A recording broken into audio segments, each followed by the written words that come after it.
How many Mr. Pickles will it get? Let's see if this cabinet has what it takes. VideoGameVegas. He's so cute.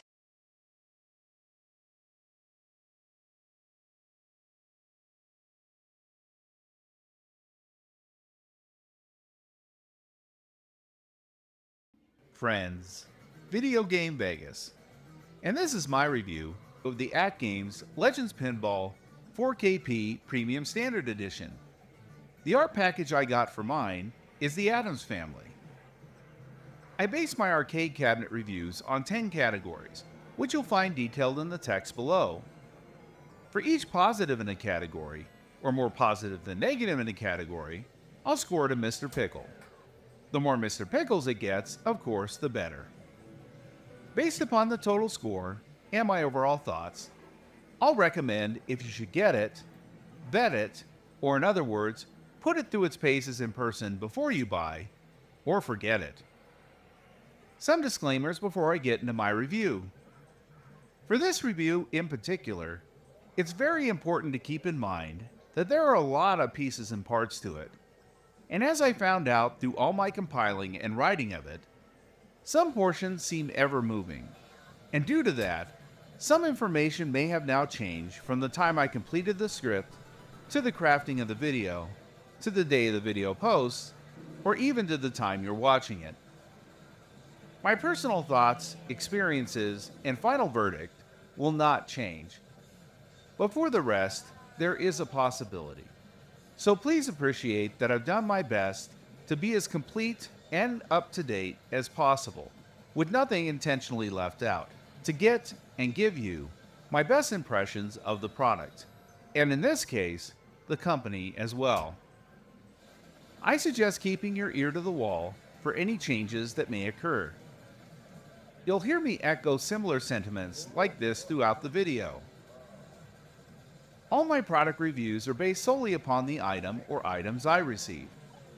Some may get the same product and have no issues. Some may have more issues than I did. And maybe I get no issues at all, my hope for any product. Or maybe a majority of the specific product performs or presents differently than the one I got. But when it comes down to it, what I get is what I review. I don't acquiesce to excuses like, I must have gotten a bad one, or a good one, or ruminate shipping issues if I had it shipped, though I may note something. But plainly put, I'm an advocate for good quality with a strong emphasis towards quality control. And if a company wants their product seen favorably, then they need to make this a paramount part of their philosophy and put it to action. So what every customer receives is an acceptable, if not preferred, exceptional experience every time. Some may think it unfair not to put a more significant emphasis on the law of averages, and I appreciate that opinion. But my reviews are meant to tell my experience on exactly what I got, good or bad. The footage presented in my videos of home arcade products I review or showcase may contain updated parts, decorations, software, or other bits and bobs not included in a standard purchase. Please make sure to check advertised listings or reach out to retailers or companies to confirm complete contents in box. From time to time, I utilize carefully considered speculative thoughts to convey ideas not covered by established facts. Concerns, optimistic future aspects, possible changes. Applying thoughtful speculation has allowed me to give the most complete perception of a product. When I do employ this, I frame it as such, with apt language, so as not to confuse facts with my own awareness or concerns. It actually saddens me that I feel I need to include a disclaimer like this, but because I've run into some in the community, so bent on pushing their own beliefs at any and all cost, taking offense at any point that could be seen as less than absolute compliance to their own views, that they go so far as to frame things I've said into their own false narrative, claiming speculation as misinformation. And I get this type of behavior. I regrettably traveled a similar path for a short time back in my younger days to what some might refer to as a fanboy, but I grew out of it, with the last time being all the way back to the 8-bit and 16-bit eras of the Sega vs. Nintendo console wars. I'm leaving a link to a chapter in my channel welcome video in the description below, titled Elitism and Passive Aggression, which expounds more on this type of conduct if you're interested. It is very important to understand the difference between speculation and misinformation. Speculation is based in conjecture. Misinformation is based in inaccuracy, and often deliberately used to deceive. Some have let me know my reviews have been helpful to them, and I think it's due to a key combination of things. Providing facts without deliberate omission, sharing my distinct feelings, and a careful balance of speculation inserted when needed to round out a complete story. It's also important to note that my reviews are not places that drum up or stir up drama. If you're here for that, I'm sorry to disappoint. I feel that drama for drama's sake only dilutes one's messaging, and in worst case scenarios, can completely kill a point. I get that drama can be entertaining and a way to elicit views, but anyone who knows me and has followed my content with any kind of discernment knows I'm not driven by popular statistics. In fact, you won't hear me ask for likes, subscribes, ringing of bells, or anything like that in any of my videos. Not to say those things aren't nice. I appreciate when they happen, but that's not what drives me. I'm simply here to share with others and to connect with at least one person if I decide to upload a video. Getting just that one view is what motivates me. Everything beyond that is gravy, a bonus. Now, there are always going to be those who choose to find drama in anything someone says, especially when something doesn't align with their stance. I can't control that. Just know that these types of interpretations don't match my intentions.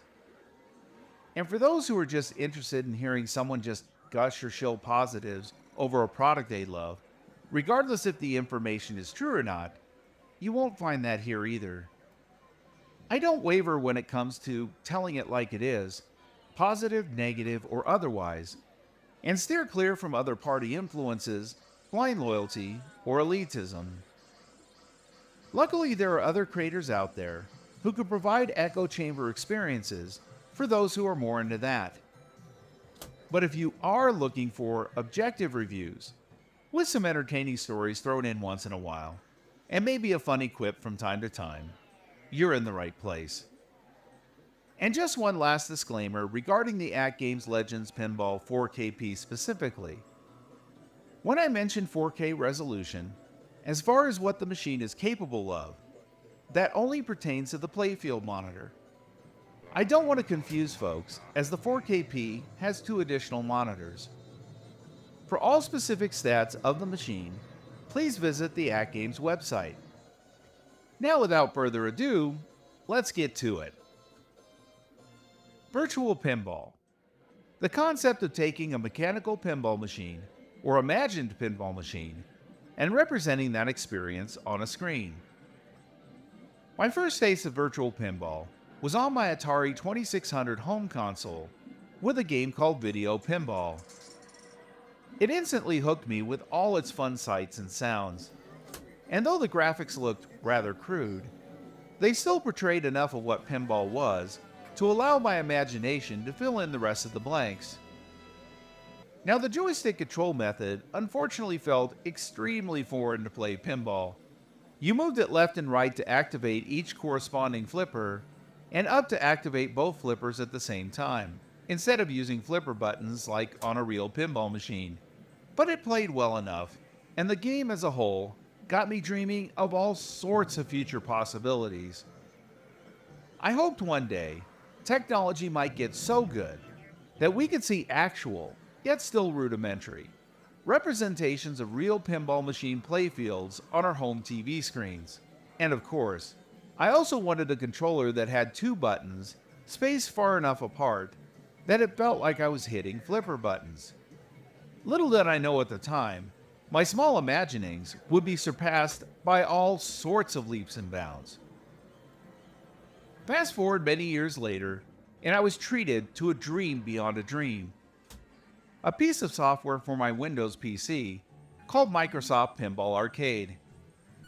It replicated real pinball tables so convincingly that, at least to my eyeballs, I felt like I was playing real pinball.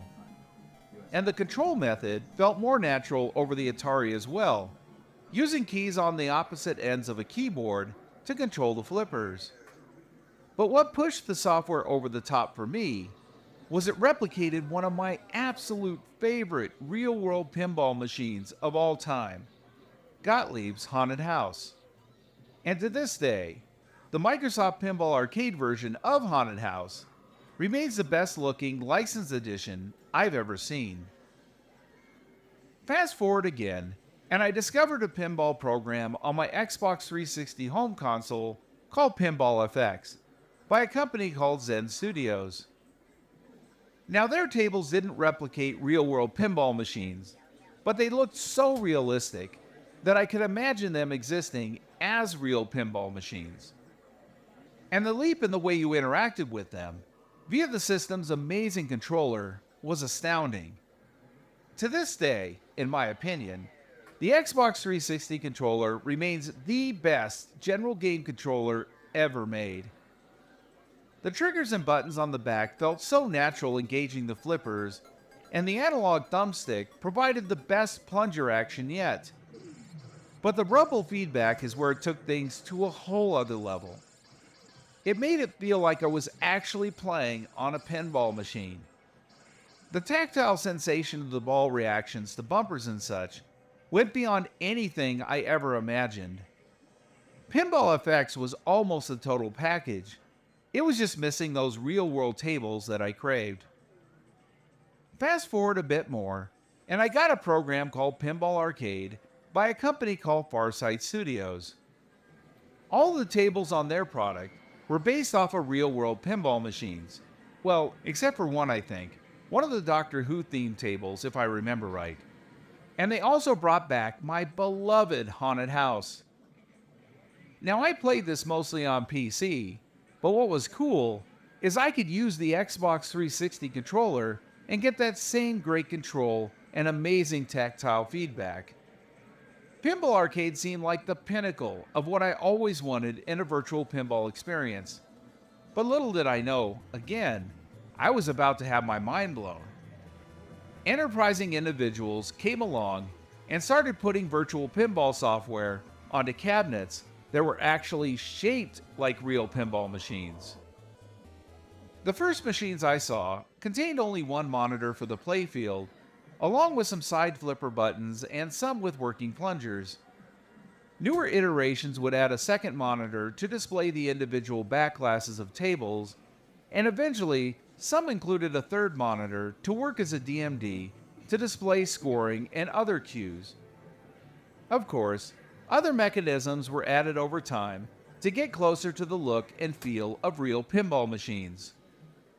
Entrepreneurs then emerged selling unlicensed virtual pinball cabinet kits, either fully assembled in a boutique way, on the whole very expensive, or ones you'd assemble yourself, much cheaper, but you'd have to source your own computer parts and monitors, and sometimes controls, not to mention configure all the software yourself.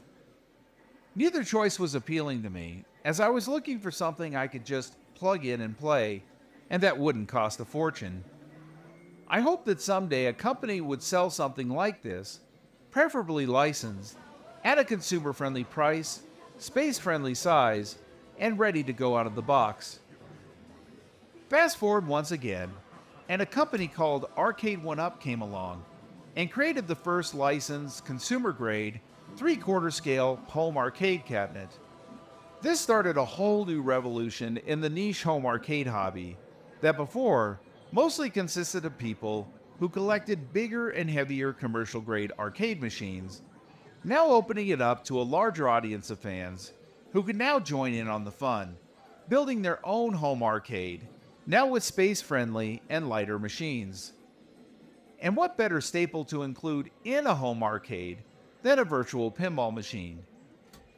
Now, Arcade 1UP wasn't the first to market with a 3/4 scale size, licensed, consumer price virtual pinball machine. That honor, and ultimate disgrace, went to a company called Toy Shock. But soon Arcade 1UP would jump into the game, as would a competing company, AtGames, to bring a consumer-friendly, licensed virtual pinball machine home. Now, there was one other licensed company at the time who sprouted up for a micro moment with a machine offering like this, called Well Played.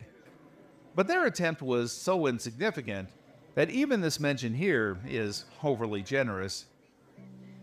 Now, I owned the first Toy Shock virtual pinball machine, and other than its ultra cool look, having an artwork package that replicated the oh so sweet Gottlieb's haunted house, it was a disappointing play experience, mainly due to the lag and its flipper performance.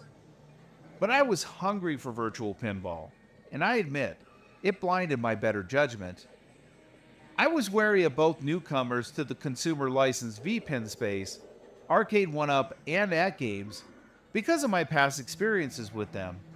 Arcade 1UP, because of their propensity to often deprioritize quality in key areas in their products, and AtGames, because some of their abysmal attempts to recreate classic home video game consoles, namely the Flashback series, which I had the misfortune of owning several bad ones, slapdash together with little respect for the hardware, software, and games represented, making everything feel like a quick cash grab. In fact, it was those same AtGames video game consoles that made me ignore and skip their first step into the home arcade space with their first consumer-grade arcade cabinet, the Legends Ultimate HD, even though it came with some amazing control methods and looked to be a very versatile multicade.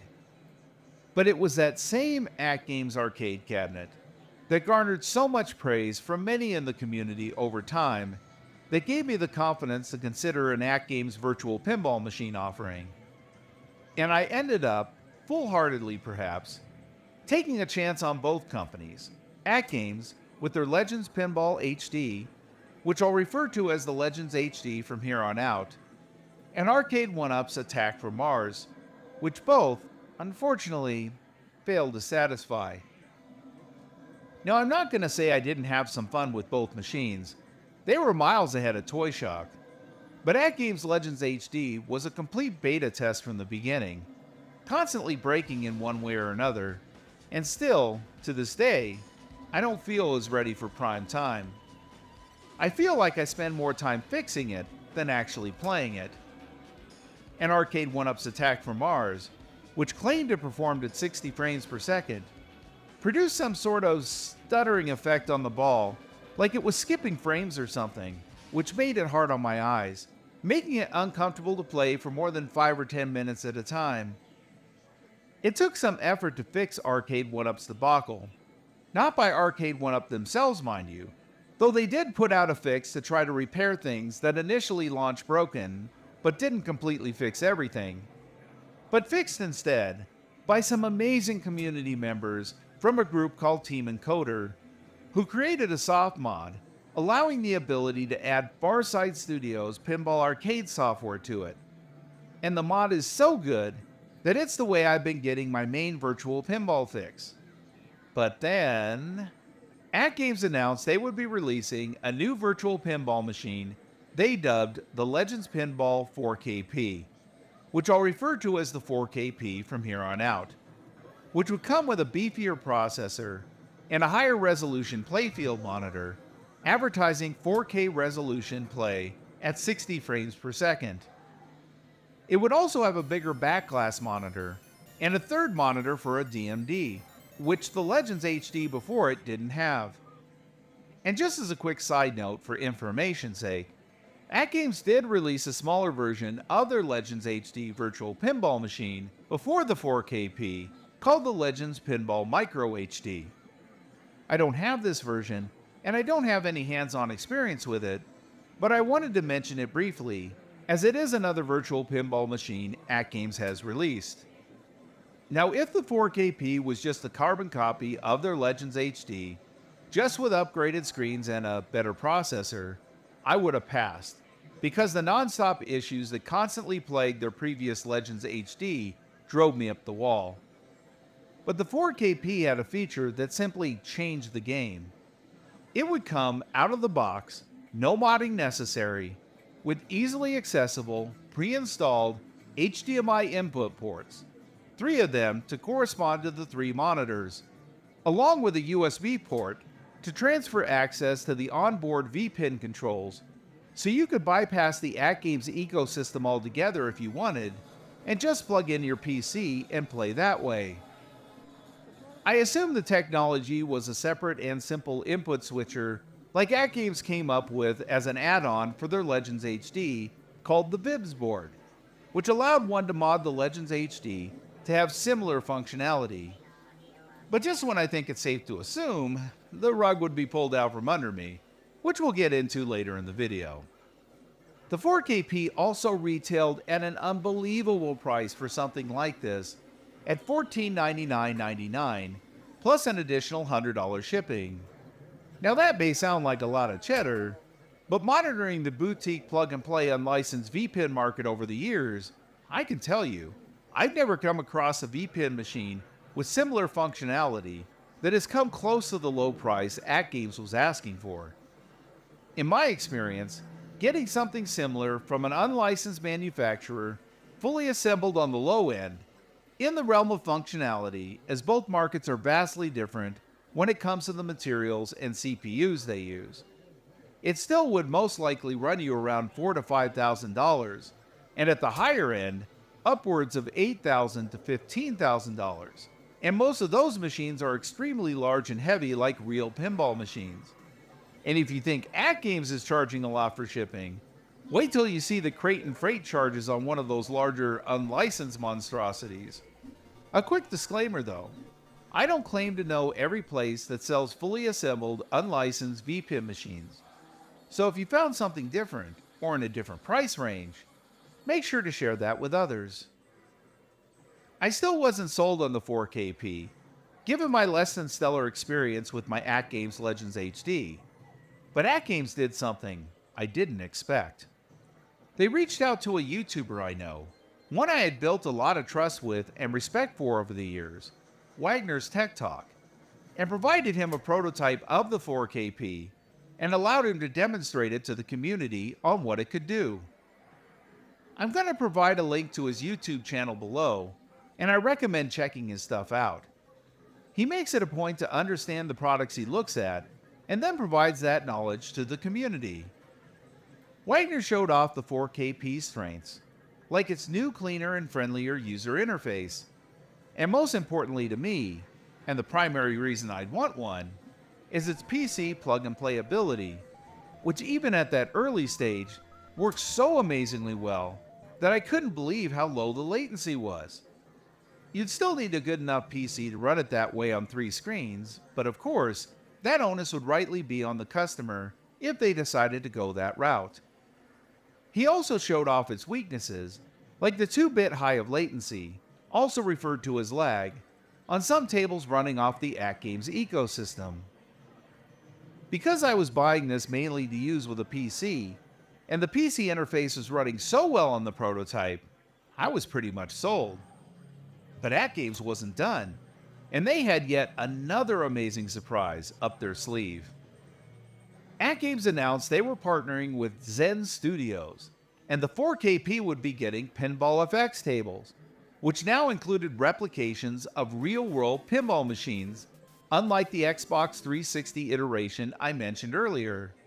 And not only that, they announced their first artwork for the 4KP, which would be based off a highly popular real-world Bally Williams pinball machine called the Addams family, and it would come with the corresponding VPin version of that table installed as well. Now the artwork on the 4KP wouldn't match that of the commercial machine, which I thought was a bummer at first. But after seeing what AtGames and Zen came up with, I was floored on how beautiful it looked. And though AtGames said there would be more artwork skins in the future, I love Addams family, and it's also Halloween themed. And those familiar with my channel know I love Halloween, so a double bonus for me. All machines at the time would also come with a unique topper, Light Up Now originally wasn't, that would attach to the top of the back box, further complementing the machine's artwork design.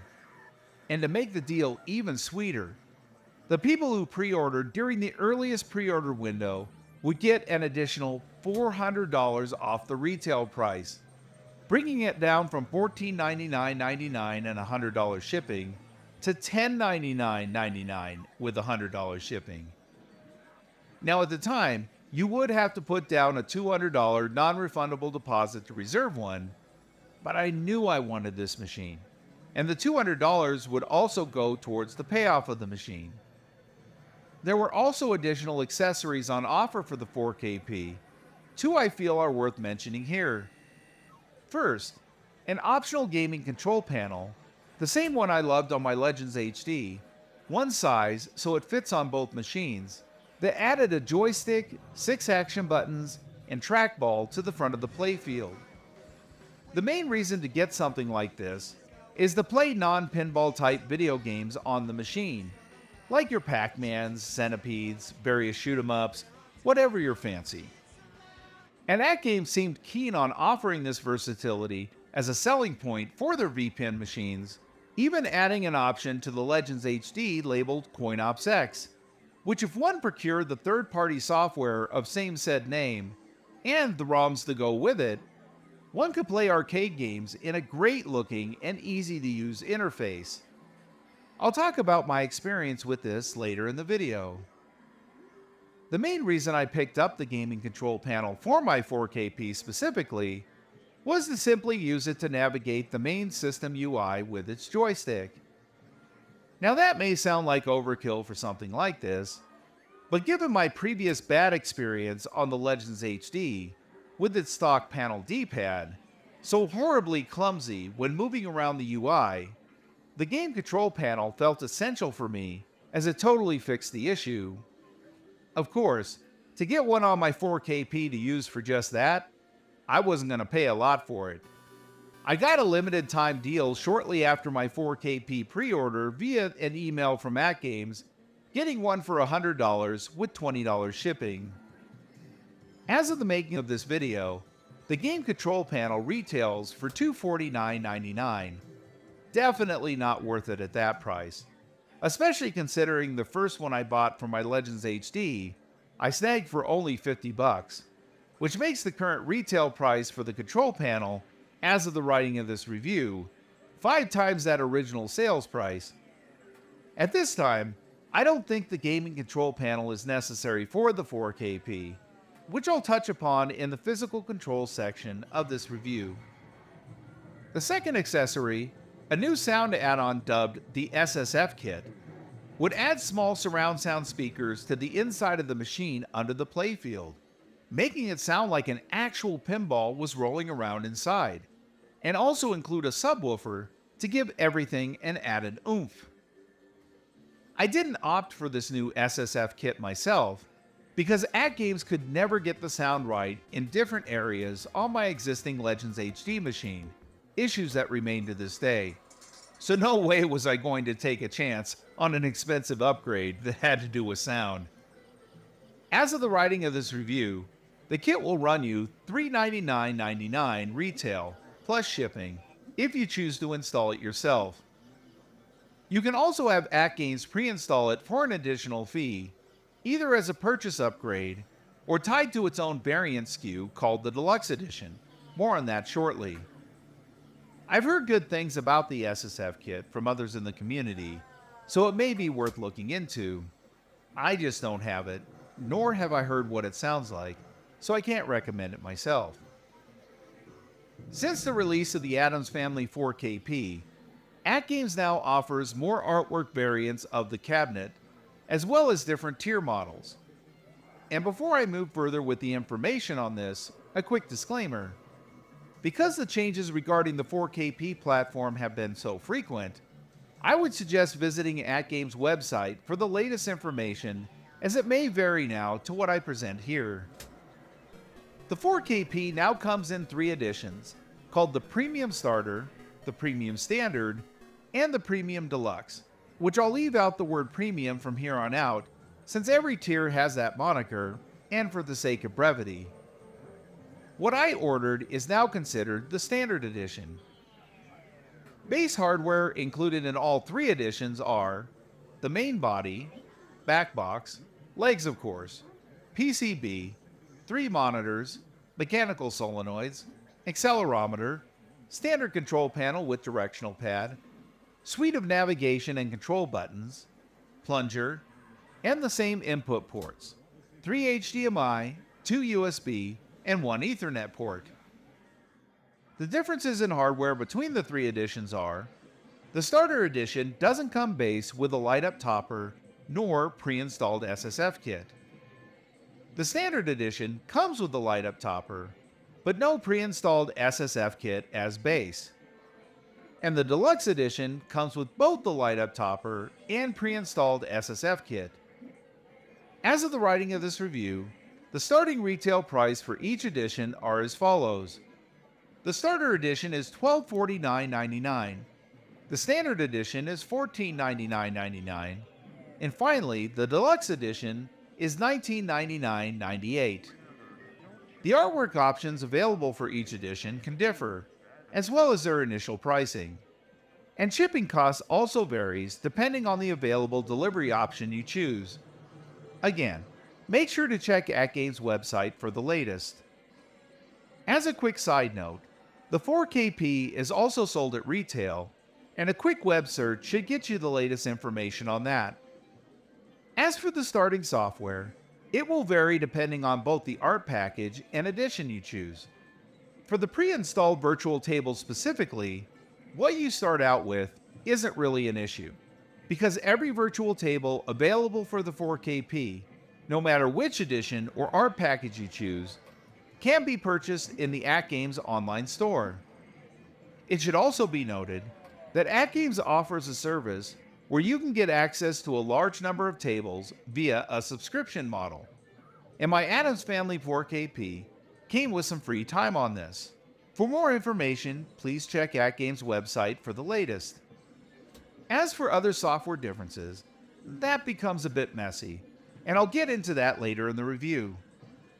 So now that we know exactly which one I purchased, is the AtGames 4KP Addams Family Premium Standard Edition Virtual Pinball Machine worth what I paid for it? Let's find out. The look of the cabinet.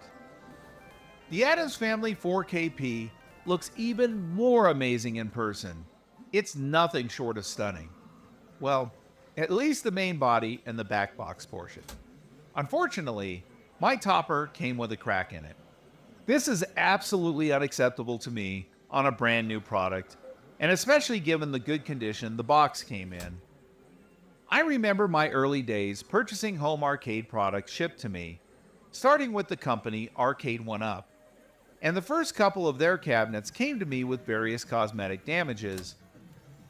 It only took Arcade 1UP those first couple of cabs to finally figure out their manufacturing process and also how to package their products well enough to make them shipping company and mail carrier friendlier to get them to me safe and undamaged.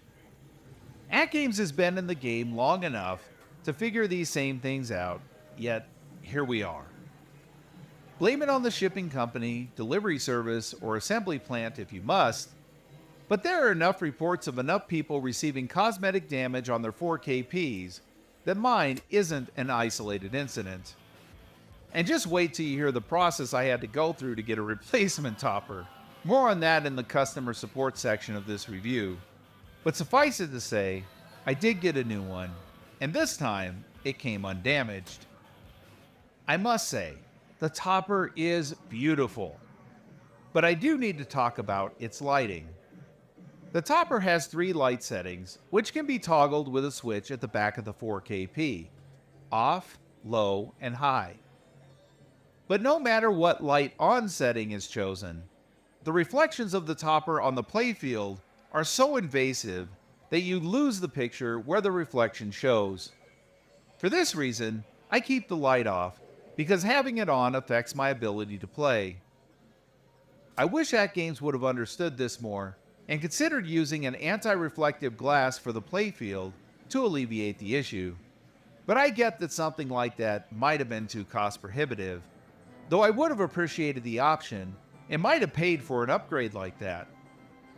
But something more cost effective could have been implemented to lessen this issue, which actually showed up in their initial promotion for the light-up topper, a circumstance that to this day still ticks me off because of the disparity between what was shown in the announcement video versus what we got. When AtGames announced they would be lighting up the topper based on fan feedback, along with other improvements, many of us were excited and appreciated that AtGames would go that extra mile. AtGames then released a video showing the updated Addams Family 4KP with the light-up topper, and instead of a static, always-on light, it instead had an amazing flickering lightning effect, which personally blew me away. It makes me think now that if the topper wasn't constantly illuminated, and instead activated intermittently in that cool, creative way, one might be able to keep it on during gameplay. I remember hyping this topper lightning effect to others on live stream chats, and many were just as excited. There was some that did question the effect shown in AtGames' video, but I pointed out that it was coming from inside the topper itself, and there was no messaging in the video, nor in its description, fine print or otherwise, even hinting that it might just be an effect for video's sake. Nothing suggesting it wouldn't appear in the final product or subject to change. And I know this because I revisited the video too many times. Something I do when I get hyped for a product, go back to every piece of content I can until I get mine. And I couldn't fathom AtGames taking a gamble again on advertising that could be seen as a possible bait and switch, given the trouble they got into with an earlier product I purchased of theirs called the Namco Blast. The AtGames Namco Blast was a plug-and-play game system with outer packaging displaying pictures of commercial arcade versions of classic Namco games, the reason I bought it. But as soon as I turned the system on, I quickly found out I had been duped. The system instead contained Nintendo home console versions of those games. Suffice it to say, I was pretty angry with AtGames' deception, and promptly returned my Namco Blast to the store and got a refund. Because of this experience, I felt compelled to investigate further on the 4KP topper lightning effect before its release. I reached out to Wagner's Tech Talk, since he'd have access to the demo unit. Once he got his hands on, he was able to let me know that, unfortunately, the topper didn't have that lightning effect as shown in AtGames' video, and was just a static light. I was bummed for sure, but more disappointed at AtGames that they didn't seem to learn their lesson from the Namco Blast. Now I could have canceled my pre-order, but the absence of the lightning effect wasn't a deal breaker for me. Plus, if I did cancel, I'd be out the $200 non-refundable deposit I put down. AtGames definitely had me there. Now I was going to provide a link in the description below to the AtGames video showing the lightning topper effect so you can see for yourself what I'm talking about. But suspiciously, I can't find it anymore. And this really surprised me, because I watched it quite frequently. I've searched all of AtGames related channel videos, but it's gone. Now unless I missed something in all my searching, I'm not infallible. If someone knows where I can find the video, please let me know. The absence of this video seems more than a bit fishy to me. And maybe some could argue AtGames possibly took the video down to avoid any future confusion, but it still doesn't negate how long the video was up, and that advertising it that way in the first place is suspect at best. And I'd be apt to entertain a theory like that if AtGames would have put out a direct message in the same format, a video, on this platform, because that's where the topper lightning effect video was, to explain why they took or would be taking the video down. And an apology would have been nice too. And if AtGames did release a statement or apology, I've never seen it. Again, I'm not infallible, and if someone wants to share something I may have missed, please do. But as it stands now, after my investigation and the lack of any messaging from AtGames regarding the missing video, and given AtGames' aforementioned false advertising for the Namco Blast, not to mention other false messaging from them, which I'll get to later in the video, it all has the makings of a cover-up. Speculation for sure, but a plausible theory based on their past actions. Cabinet structure and assembly. Suggested as a two-person job to put the 4KP together, it's a heavy boy. And luckily my brother was there to help me. The main hardware parts themselves are pretty easy to assemble. Connecting the cables between the back box and the main body were simple, due to better and more user-friendly connections over the ones found on the Legends HD. All the wires on the 4KP also have generous length, so you don't have to fight to connect them, and each one has fantastic labeling. Now I did have to mess around with a connection I shouldn't have had to in the main body of the cabinet, due to troubleshooting we'll talk about later in the video. But since I didn't have to do major surgery on the machine, I won't be docking it a Mr. Pickle here. The overall build process is a decent experience, and the structure is sound. Physical controls. Like the AtGames Legends HD machine, the 4KP comes with an amazing feeling plunger. But it should also be noted, and this surprised and disappointed me quite a bit, and still does. The visual cues on screen when you pull the plunger on the 4KP don't match the manipulation of it one-to-one, but more on that later in the games and gameplay section of this review. Out of all the consumer-grade licensed VPins I own, AtGames Plunger physically feels the best of the best. Moving on to the square navigation buttons on the front of the 4KP, they're serviceable.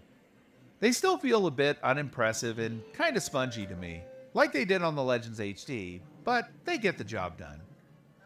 The back button and forward nudge button on the front of the machine, in the more traditional arcade style, both feel great.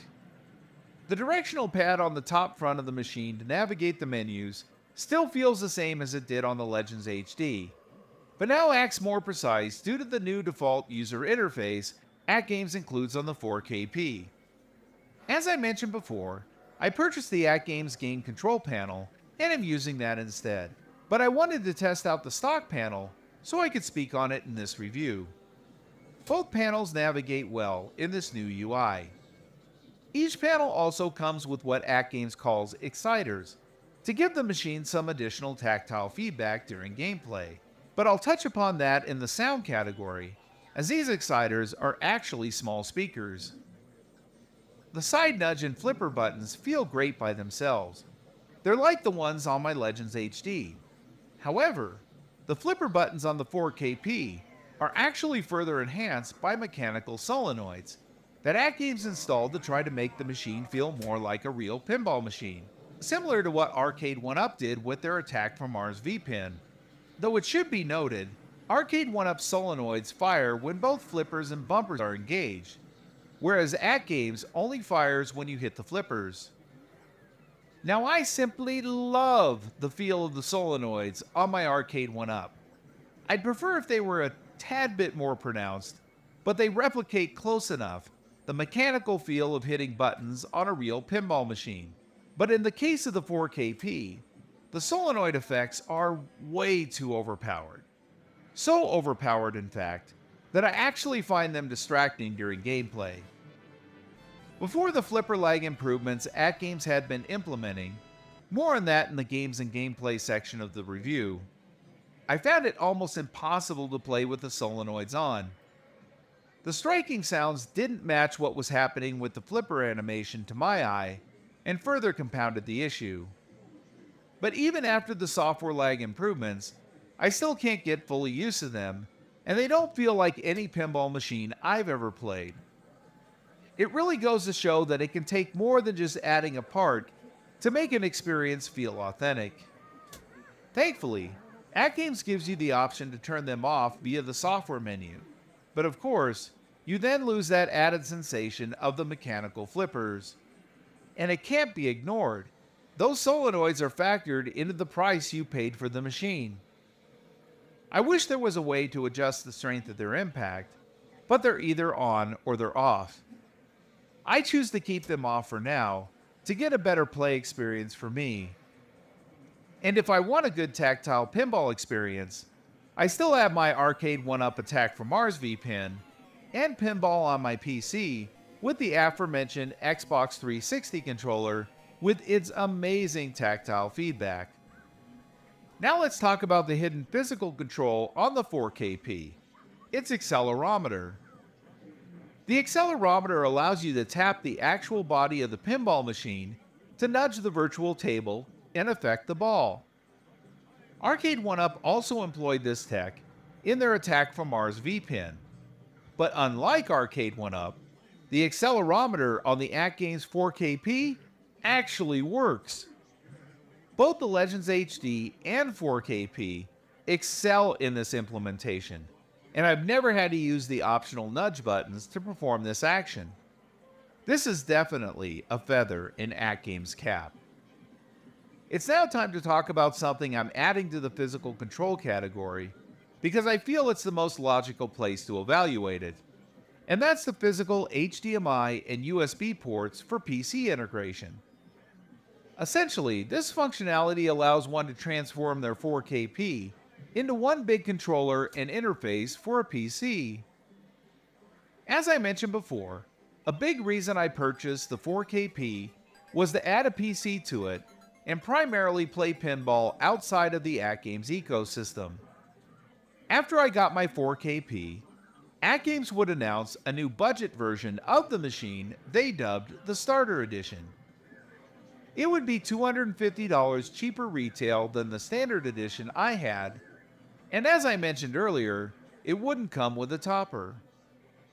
Now anyone who knows me knows I champion options, but to be clear, scrupulous and consumer-forward options.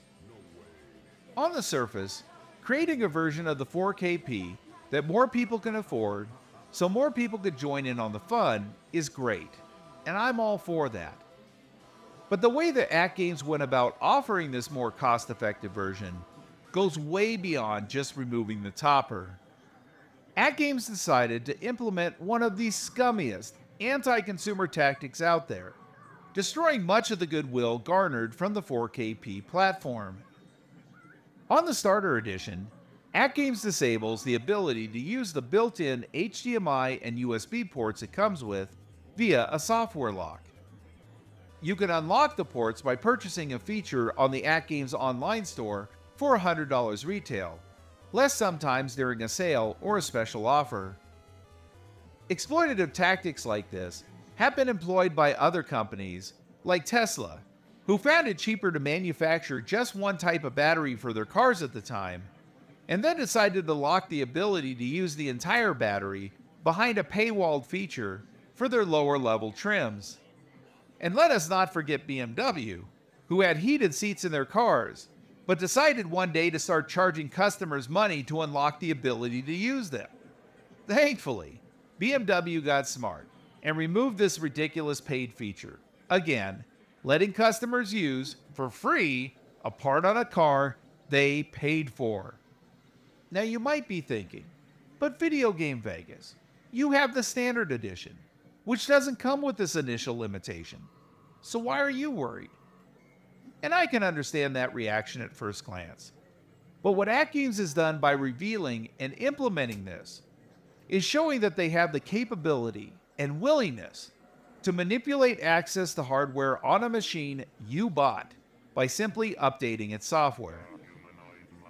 All three editions of the 4KP are the exact same machine, hardware-wise, sans the topper, artwork package chosen, and add-ons, including the ones I mentioned earlier. That means AtGames has the power to alter any 4KP in this way, no matter which SKU you buy. In fact, a software update that came sometime after the Starter Edition announcement added a menu item to all 4KP machines, which I saw in a YouTube video, and then I confirmed it also appeared on my machine, called Advanced Features. Two features are listed there, which include the HDMI and USB access we've been talking about, known as OTG or On the Go, and the other one is titled External Applications, which we'll get into soon. And like the OTG feature, the External Applications feature can also be unlocked on the Starter Edition for an additional $100, or less sometimes during a sale or special offer. Both features on my machine have the word Enable beside them, which should also be how they appear on the Deluxe Edition. This is what it boils down to. What was originally just normal functionality on a machine I purchased has now been piecemealed into additional options that have to be enabled. And whether some want to believe that AtGames won't ever take these abilities away on my standard edition, as of the writing of this review, they haven't, the fact that the menu option is there at all, and with the software toggle enabled beside it, shows simply they can. Given some of my past, less than favorable experiences with AtGames, some I've already shared and more still to come, I don't trust this won't ever change. Here's a hypothetical scenario showing how things could quickly shift. Let's say one of AtGames' partners, Zen Studios for instance, wasn't selling enough software on the 4KP due to many using OTG with a PC or utilizing AtGames' other advanced feature called External Applications, which allows one to install and use other software on the 4KP itself, such as the upcoming VPX standalone solution, a third-party virtual pinball software that allows one to download and play user-created VPin tables for free. Let's say Zen tells AtGames, you need to disable these features or we'll no longer bring our tables to your system because it's not worth our research and development costs to port them over any longer. AtGames could easily then lock out the advanced features on all machines with a simple update, and then make a statement like, you guys want us to keep bringing you Zen titles, don't you? Well, if we don't lock out the advanced features, you won't get any more. We're doing this for you guys. And if people complained, AtGames could just say, hey, you agreed to our terms of service, which states, usually buried in so much legal speak, you don't own your machine. You just have a license to use it, and we determine how and how long you can. Now, I haven't combed AtGames' terms of service. Again, this is all part of a hypothetical scenario. And on the other side of the coin, I was part of a discussion during a live stream referencing this very possibility, and several people said that AtGames would never disable these functionalities because they'd lose customers.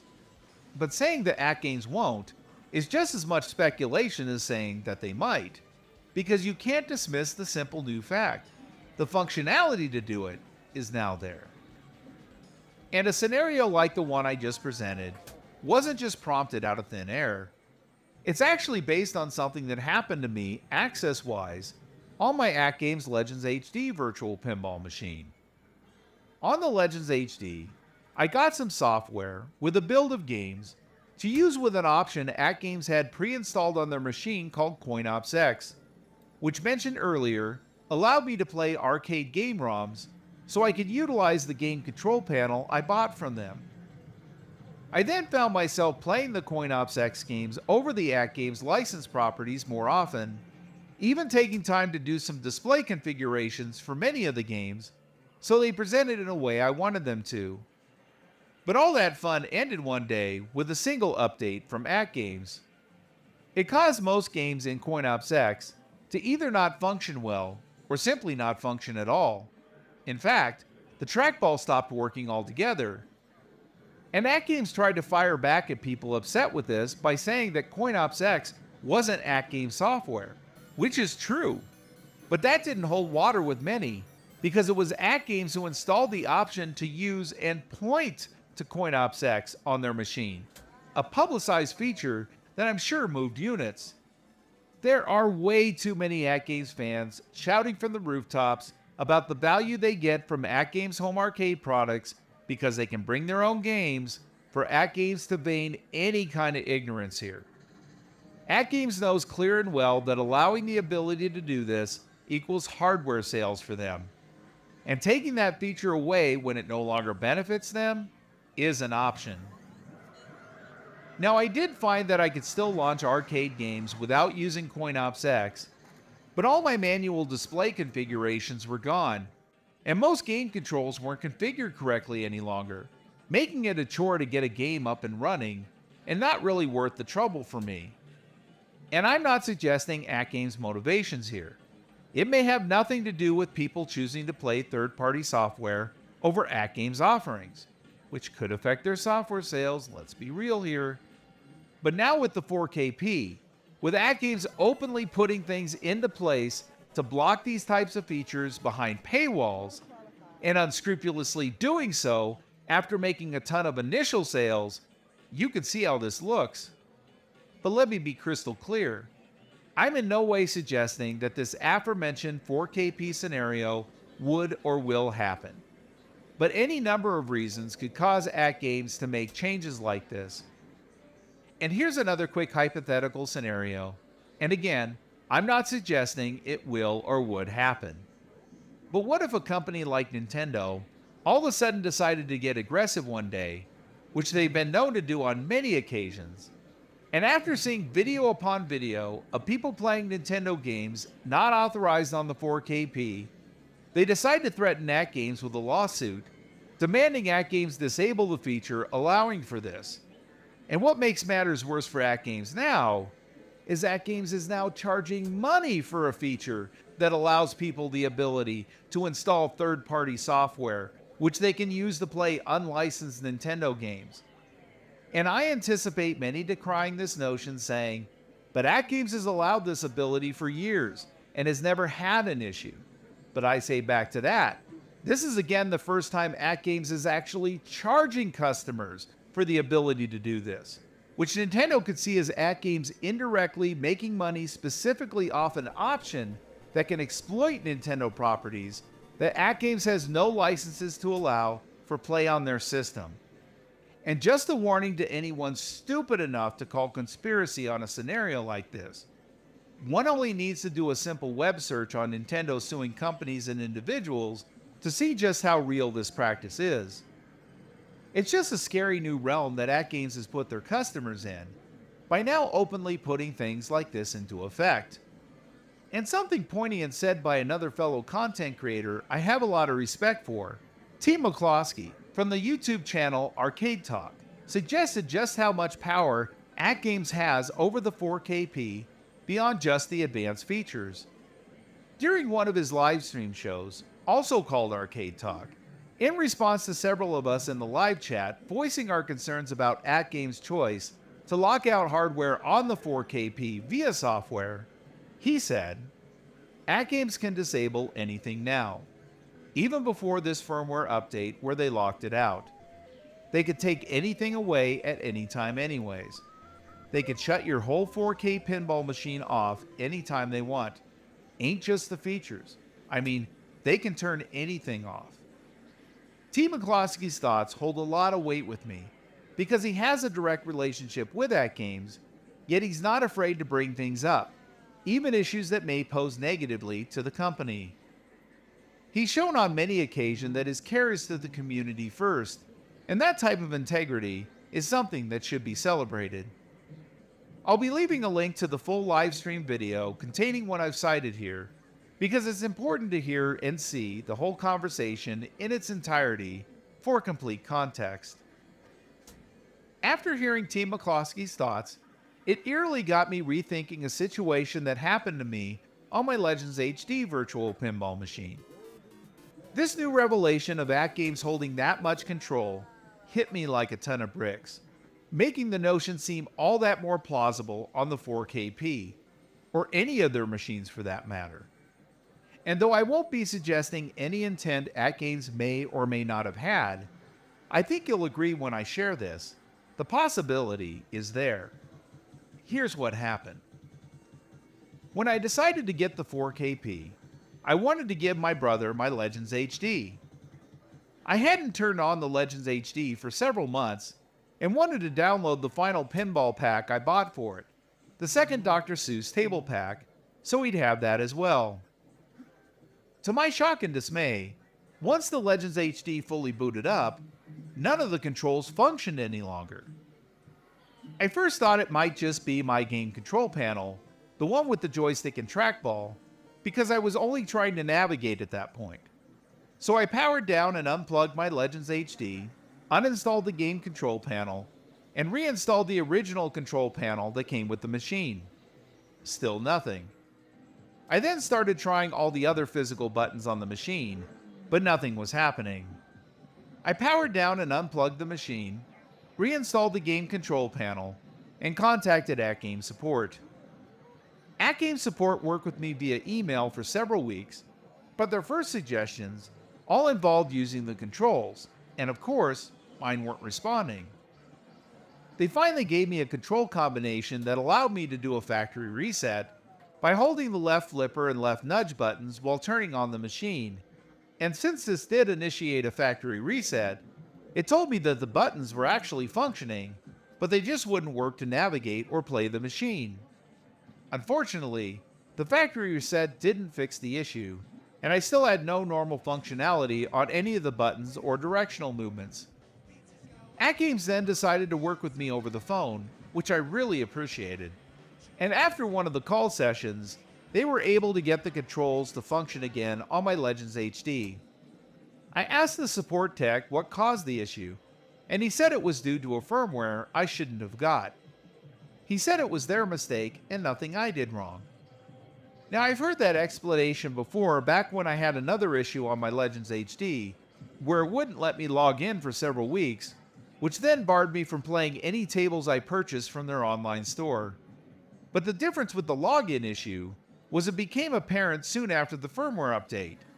With the controls not functioning issue, the machine worked perfectly for a long time after the last firmware update, months even, before I shut it down for that long period. So whatever last firmware I got showed no control issues once it installed. If it was really a firmware, wouldn't the controls stop working right after the update?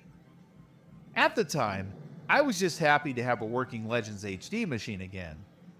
It wasn't until Team McCloskey's comments on the 4KP that I even gave it a second thought. Thoughts like, could there have been some sort of kill switch embedded in the firmware I received, where if it doesn't communicate with AtGames server for a certain amount of time, that it could lock out all the controls? But wouldn't the factory reset wipe the firmware, putting me back to the default and fixing the issue? Could this then mean something might be embedded in the base software the machine ships with? Speculations again, but without a better explanation from AtGames, one that actually made sense, just left it up for me to wonder.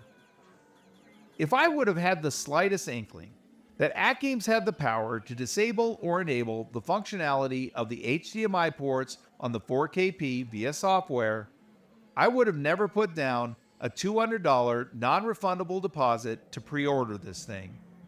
Like I mentioned earlier, I thought the HDMI ports were controlled by a simple switcher device, like the Bibs board on the Legends HD, or like the many ones I purchased over the years for my other media devices, including one I added to a home arcade machine I own. And never hearing anything bad like this happening on the Legends HD with the Bibs board, I didn't give it a thought. I also felt the same understanding regarding the switching capability of the USB ports on the 4KP, as I own many switches of that type as well. And though I've heard it suggested that somehow it might cost AtGames money to maintain switcher functionality, the absurdity of that goes way beyond naive, all the way up to the point of abject pandering. Switchers are incredibly simple devices, and I can tell you with all the ones I've owned over the years, I've never had to update even one of them to keep them working.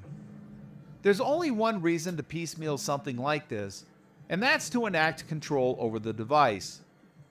And that control is worth more to AtGames than any one-time payment they can constitute to unlock it. One only has to look at the launch of their last two 4KP artwork packages, Jurassic Park and Sea of Thieves, to see this, as the only available way to initially purchase them, and it may still be that way, is as a starter edition. This tactic is deliberate, and it reinforces the notion that you don't truly own what you buy.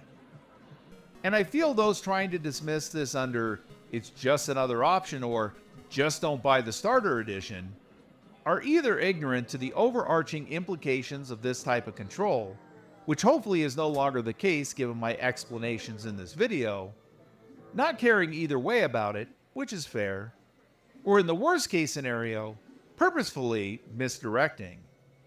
Because of AtGames' newly revealed directive to manipulate access to built-in hardware on the 4KP via software, the HDMI and USB ports, there is no way in hell I'm going to gamble investing money on a decent PC to use on the 4KP.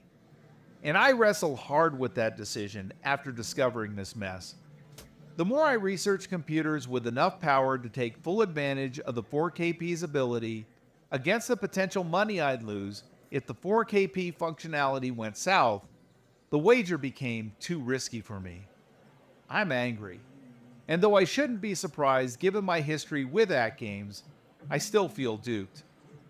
And breaking news, and pun intended I guess, after the original scripting of this review, sure enough, AtGames released a new firmware on January 15th, 2025 that's been reported by several in the community to have messed up the OTG advanced feature, causing games played from a connected PC to experience issues like ball stuttering, screen tearing, and higher latency.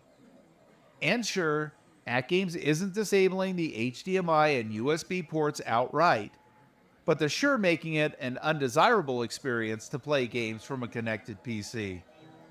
And maybe that's all they have to do. Just break the experience enough to keep people locked into the AtGames paid ecosystem. Speculation, of course, but I'm glad I didn't purchase an expensive PC now. And it's interesting how the tables in the AtGames ecosystem are unaffected by these issues and play fine after this update. As Arsenio Hall might state, things that make you say, A special shout out to P-Dub's Arcade Loft for reporting on this, and I'll be leaving a link to his live stream in the description below so you can see the evidence he's gathered. I also recommend checking out his YouTube channel. I'll leave a link to that as well, because he's straight up entertaining. It's no longer just a speculative if AtGames will manipulate the bring your own PC experience. According to several customers now, it's now fact. And the crazy thing is, even if AtGames fixes the issue, or restores how it used to be, they've straight up exposed themselves, demonstrating the power to disrupt the functionality with a simple software update. Whether intentional or unintentional by AtGames, the optics look horrible. Take a good look, folks. This is what it looks like when a company purposefully, and by design, decides to bake in control over the things you buy.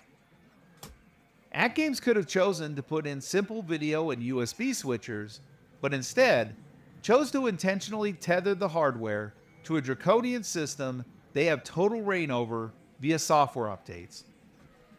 I feel sorry for those who did invest money in a good computer to utilize this functionality. Because we are now in this new reality, AtGames' ecosystem will now have to carry the bulk of the 4KP's value for me, which we'll see how things play out in the games and gameplay section of this review. The other hope I have, of course, is the upcoming VPX standalone solution. Unfortunately, it isn't available to me as of the writing of this review, at least to the information I've found, which may be outdated. And though VPX standalone is still under the knife of AtGames' advanced features, losing access to something like this, which only costs the price of a cheap thumb drive, is very negligible when compared to losing the ability to interface with an expensive computer.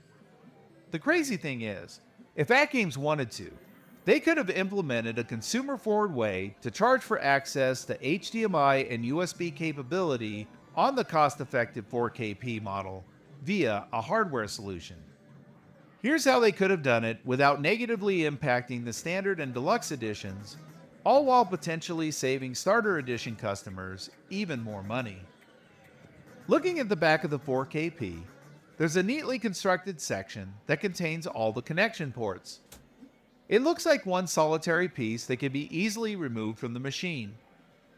What AtGames could have done is made this piece into a single self-contained module that would come included and pre-installed on both the standard and deluxe editions, but wouldn't come included in the starter edition, instead purchasable separately as an option. AtGames, of course, would need to ditch any kind of clunky type of installation method like found in the Legends HD Vibs board, and instead construct a method streamlined enough to make it as easy to add the functionality as a software solution would be. I'm talking about something that would snap into place via a single connection port, something like the add-on disk drive for a PlayStation 5. I'm going to leave a link to a video showing a PS5 disk drive installation so you can see what I'm talking about. And AtGames could have also kept the standard and deluxe editions as is without such a module and just made the piece for the starter edition. Both methods are viable. And some might be thinking, we should at least keep one USB port on all 4KPs for expanded software storage, and also an Ethernet port for alternate internet connection. A simple solution. Just move those two ports from the purchasable module and instead keep them built in stock on all 4KPs.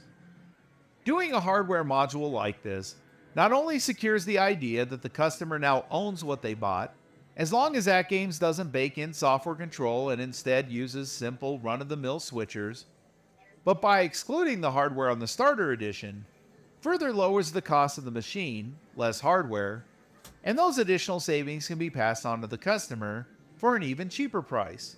Maybe something under $1,000? How cool would that be? Picture quality. You only get one chance to make a first impression.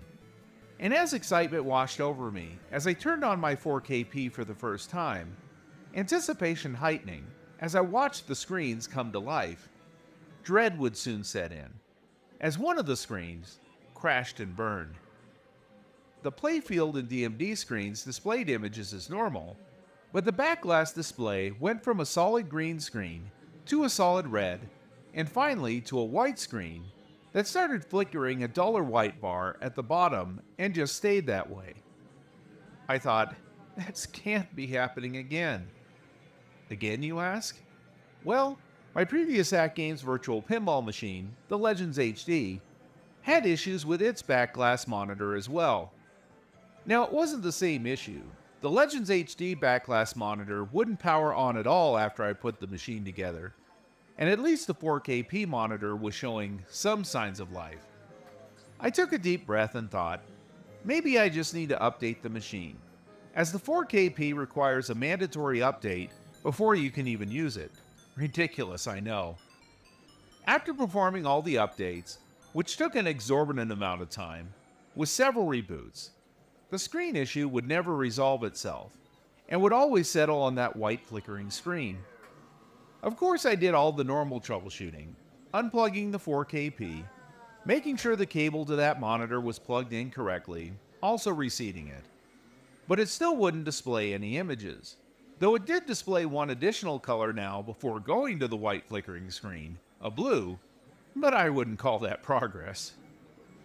I immediately contacted AtGames to get help, which we'll get more into that in the customer support section of this review. But suffice it to say, they weren't the ones that ended up helping me fix the issue. It was a fellow community member in a live stream chat that suggested I reseat the other end of the backglass monitor cable, the one inside the main body of the 4KP. I wish I could remember the name of the community member who recommended this, because I really appreciate it. If you're watching this video, thank you so much. Now, I was a bit apprehensive to do this, and originally wasn't going to attempt it, wanting to wait for AtGames direct guidance before messing around with something not part of the 4KP assembly process. But I had been sitting on a malfunctioning 4KP for days after providing AtGames the additional information they requested, and was getting quite frustrated. Suffice it to say, reseating the other end of that cable fixed the issue. The monitor cable inside of the body of the 4KP felt loose, like it may not have been completely attached. And though my first thought to things like this often point to issues that may happen during shipping, it didn't in this case. As the cable is so deep in the main body of the machine, that nothing can touch or move it. And with AtGames taking great care to make sure every cable had plenty of length, so one wouldn't have to stretch things to attach, I don't think customer installation was a factor either. As I mentioned earlier, I had no problem connecting any of the cables. It was a breeze. That just leads me to think that lack of care during factory assembly might be the culprit here. And though some might want to defend the law of averages when it comes to things like this, like I mentioned in my disclaimers, I only review what I get. But now that all the monitors are working, let's see how they stack up. The most noted upgrade to the 4KP over the Legends HD, and it should be because it appears in the name of the product, is its gorgeous 4K resolution display for the playfield. It exhibits the same beautiful image as the Legends HD, but at a higher resolution. Now, I wish I could say it was the greatest thing since a slice of New York style pizza, but the display does fade quite noticeably and quickly as you walk away from the machine, especially at the sides, rapidly losing contrast the further you go. But it is uniform, and there's no discoloration in the image. When playing right in front of it, everything looks great. Moving up to the new DMD display, it looks decent, but it does wash out immediately when moving away from dead center. And you will see a difference if you look at it from the sides of the machine versus playing right in front of it. The wash is very even though, and the effect is only noticeable when you're actually moving. Overall, the display is acceptable for what it is, whether presenting dot matrix information or full-blown color graphics. And now we get back to the back glass monitor. This is where things fall off. There are some pretty noticeable hot spotting areas that can even show up a bit when some graphics are displayed, and the uneven washout that happens is very evident when moving to the right or left of the machine. If there's one monitor AtGames cut corners on, this would be it. And for a product that has the word premium in its title, this screen sure doesn't make it feel that way. It's not the worst monitor I've seen in a home arcade product, but definitely contrasts the quality shown on the other two displays, and certainly not what I was expecting, given the higher price tag comparatively to other machines in this lower cost consumer license space. Sound. One of my biggest pet peeves with the original AtGames Legends HD was with its sound. From the atrocious volume level switching between tables of different publishers, to the silly and bad choice of using speakers as tactile vehicles for playfield interactions, I hoped and prayed that AtGames would figure out how to fix and avoid these missteps for the 4KP. When it comes to the volume level when switching between one publisher table to another publisher table on the 4KP, there has been a noticeable improvement over the Legends HD, specifically between Magic Pixel and FarSight Studios. Magic Pixel tables are still the quietest on the system, but no longer as jarring of a sound experience when jumping to a FarSight Studios table and vice versa. It's not perfect, but I don't find myself reaching for the volume control every time I switch between these publishers. Unfortunately, the same can't be said when going to or from one of these publishers with Zen Studios Tables. Zen has the loudest tables on the 4KP, and though still not as unhinged of a volume disparity like found on the Legends HD, more tweaking still needs to be done, because I have considered reaching for the main volume a few times. And to clarify, I'm not talking Zen on the Legends HD. Zen Studios Tables aren't available on that platform. I'm just comparing general sound levels when switching between publishers on both machines. Overall, the evenness of the volume on the 4KP is appreciable and a quality bump over the Legends HD. My advice to AtGames regarding further improvements to the 4KP volume equilibrium is maybe to utilize a decibel meter and make a volume set that works off of those findings, something not bound by publisher-specific sound programming, producing instead a general AtGames audio level that adjusts and balances all sound that comes from the 4KP into one stable signature. Again, It can be an option, so if some don't want it, they can choose what we already have. Now let's get to the overall 4KP audio quality coming from the main backbox speakers. These speakers do get the job done, but they're mostly middling. In fact, I think the ones on my Legends HD sound better. Case in point, hopefully by now it's come across that I love Gottlieb's Haunted House. So you can imagine my dismay after playing my first game of it on the 4KP.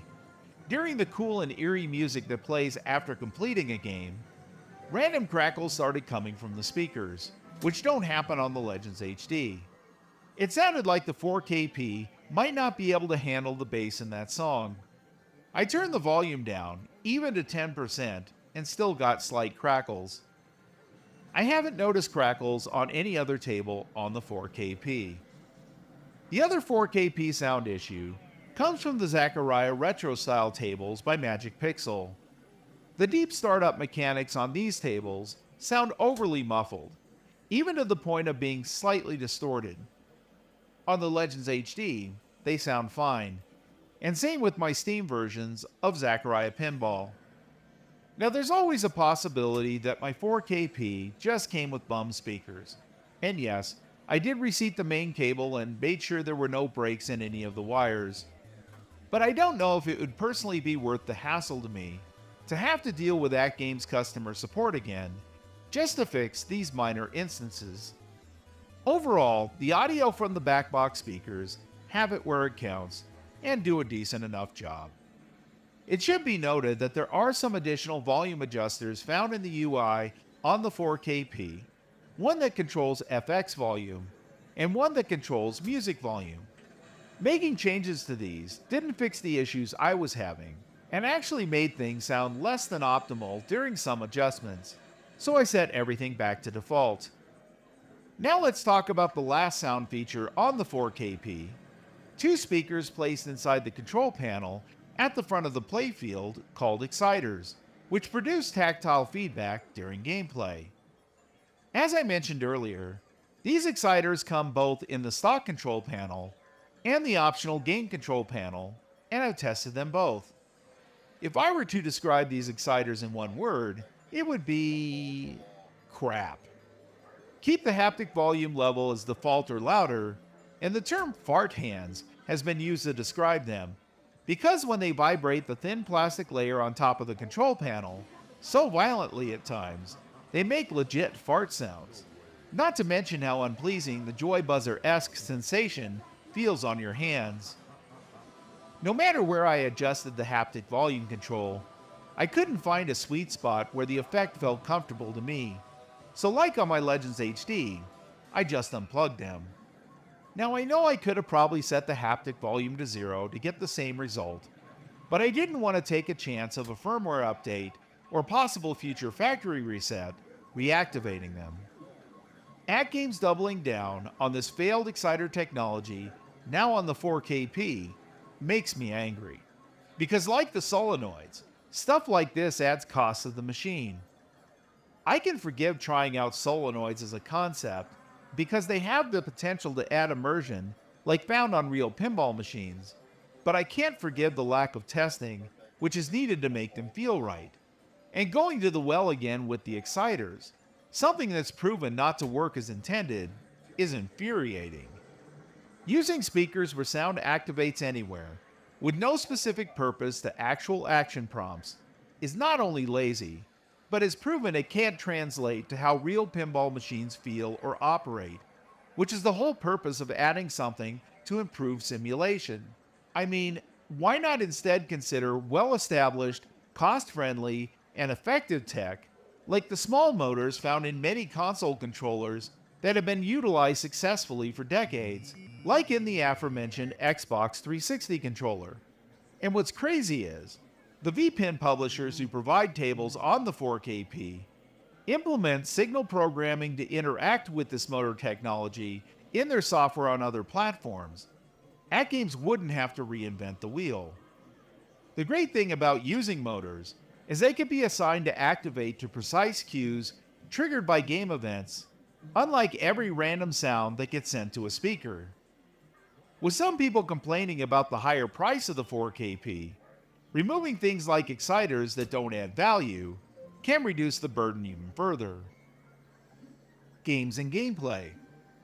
15 VPin tables came included with my 4KP Addams Family Standard Edition purchase. They include the aforementioned Zen Studios Addams Family table, a suite of Magic Pixels directly labeled Deluxe tables for the AtGames platform, which include Battle, Sinstar, Farfalla, House of Diamonds, Pool Champion, Red Show, Robot, Spooky, Strike, and Universe, and the first Magic Pixel Natural History Pack, which includes Amazonia, Dinosaur Dynasty, Exoplanets, and Last Ice Age. On the surface, this may seem like a decent value out of the box. Well, let's talk actual here. The tables are only available to play after one downloads and installs the first mandatory update. But value can trail off if there are some you don't like. And for me, that value took a nosedive off a cliff and died upon impact. You see, I don't care much for the Deluxe style Magic Pixel tables, which include all 10 of the ones labeled Deluxe, and all 4 Natural History Pack tables.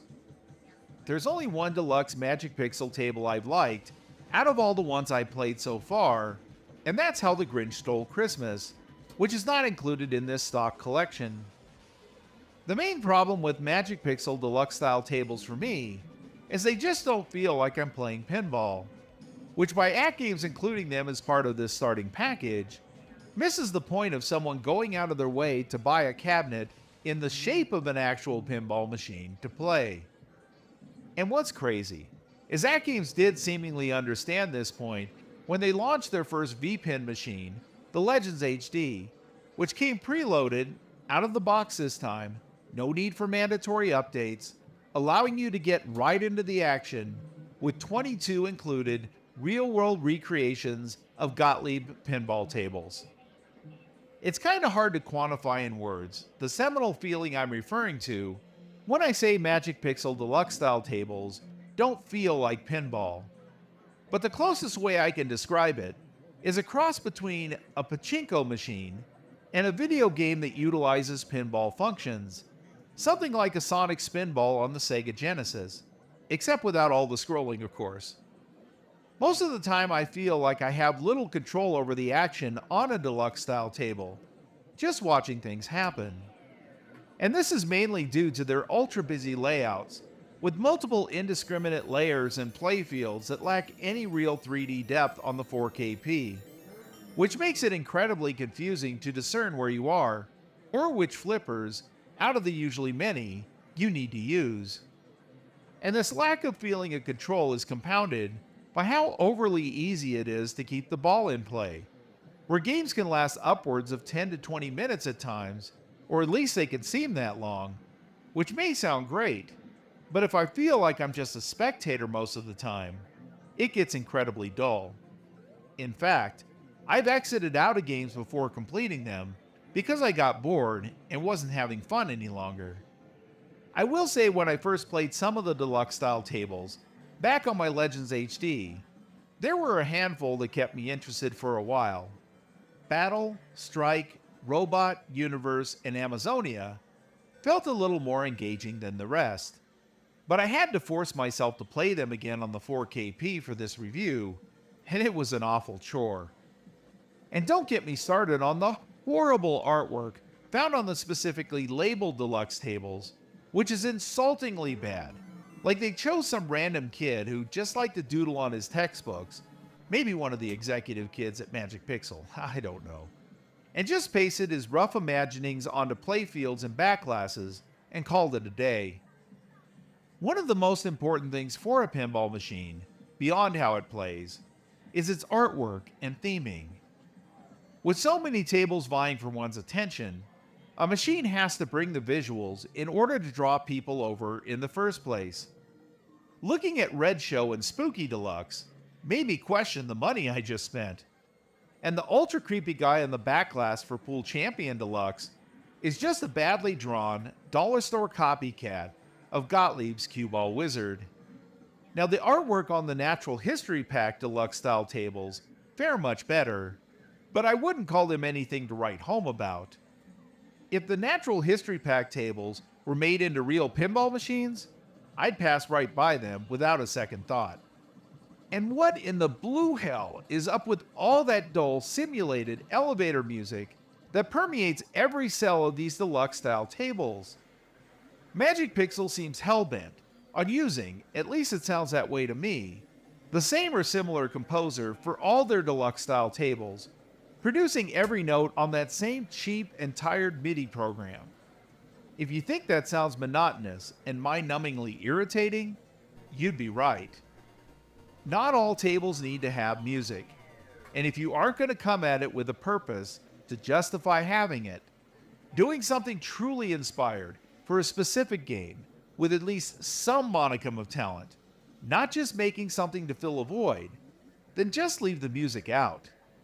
I find myself sighing with exhaustion every time I boot up a table that uses that overused MIDI program, because no matter what sheet music is shoved into it, it all just comes out sounding the same. Now, on occasion, there have been some exceptions where this MIDI program produced something decent, even entertaining. Like on a couple of Magic Pixel's Taito tables, Arkanoid is a standout for sure, and on a few of their Zaccaria non-deluxe remake tables. But for the most part, the bland instrumentation this music software emits is soulless and sours the mood. The deluxe style tables are also littered with many uninspired, overly repeated, and downright cringy at times callouts. Would it kill you, Magic Pixel, to put in some effort in this area as well? And what's with all the same cut and paste animations on the DMDs? It feels like you don't care about each individual table you're producing, like you just want to shortcut each one for a quick buck. You know what? I'm done talking about these crappy deluxe style tables. Let's get to the final included table, the one I was most excited for, Zen Studios, the Addams family. Let's get this out of the way first. The flipper lag was real, folks. AtGames sold the Addams family 4KP with a broken version of that signature table.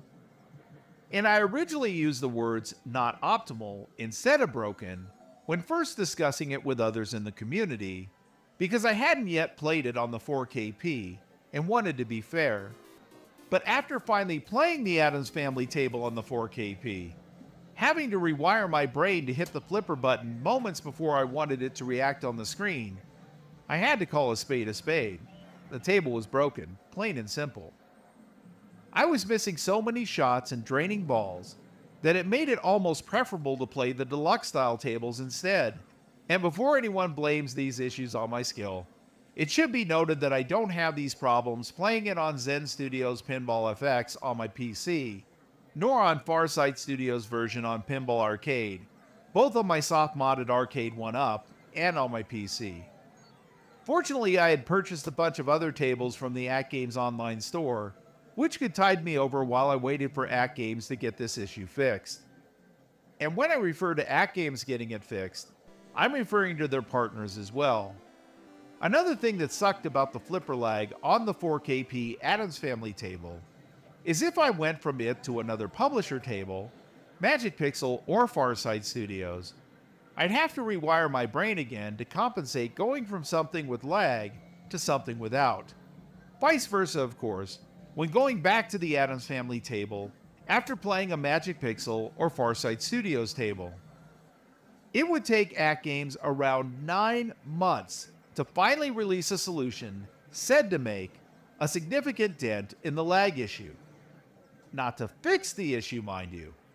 AtGames wouldn't use that word, nor commit to saying it was fixed, but to instead, and I'll coin a word they used, improve. But did this quote-unquote improvement remedy the lag issue enough to make the Addams family table a better experience now? I'm glad to report yes. Any lag that was hindering my previous accuracy has now been taken care of. An acceptable experience for sure.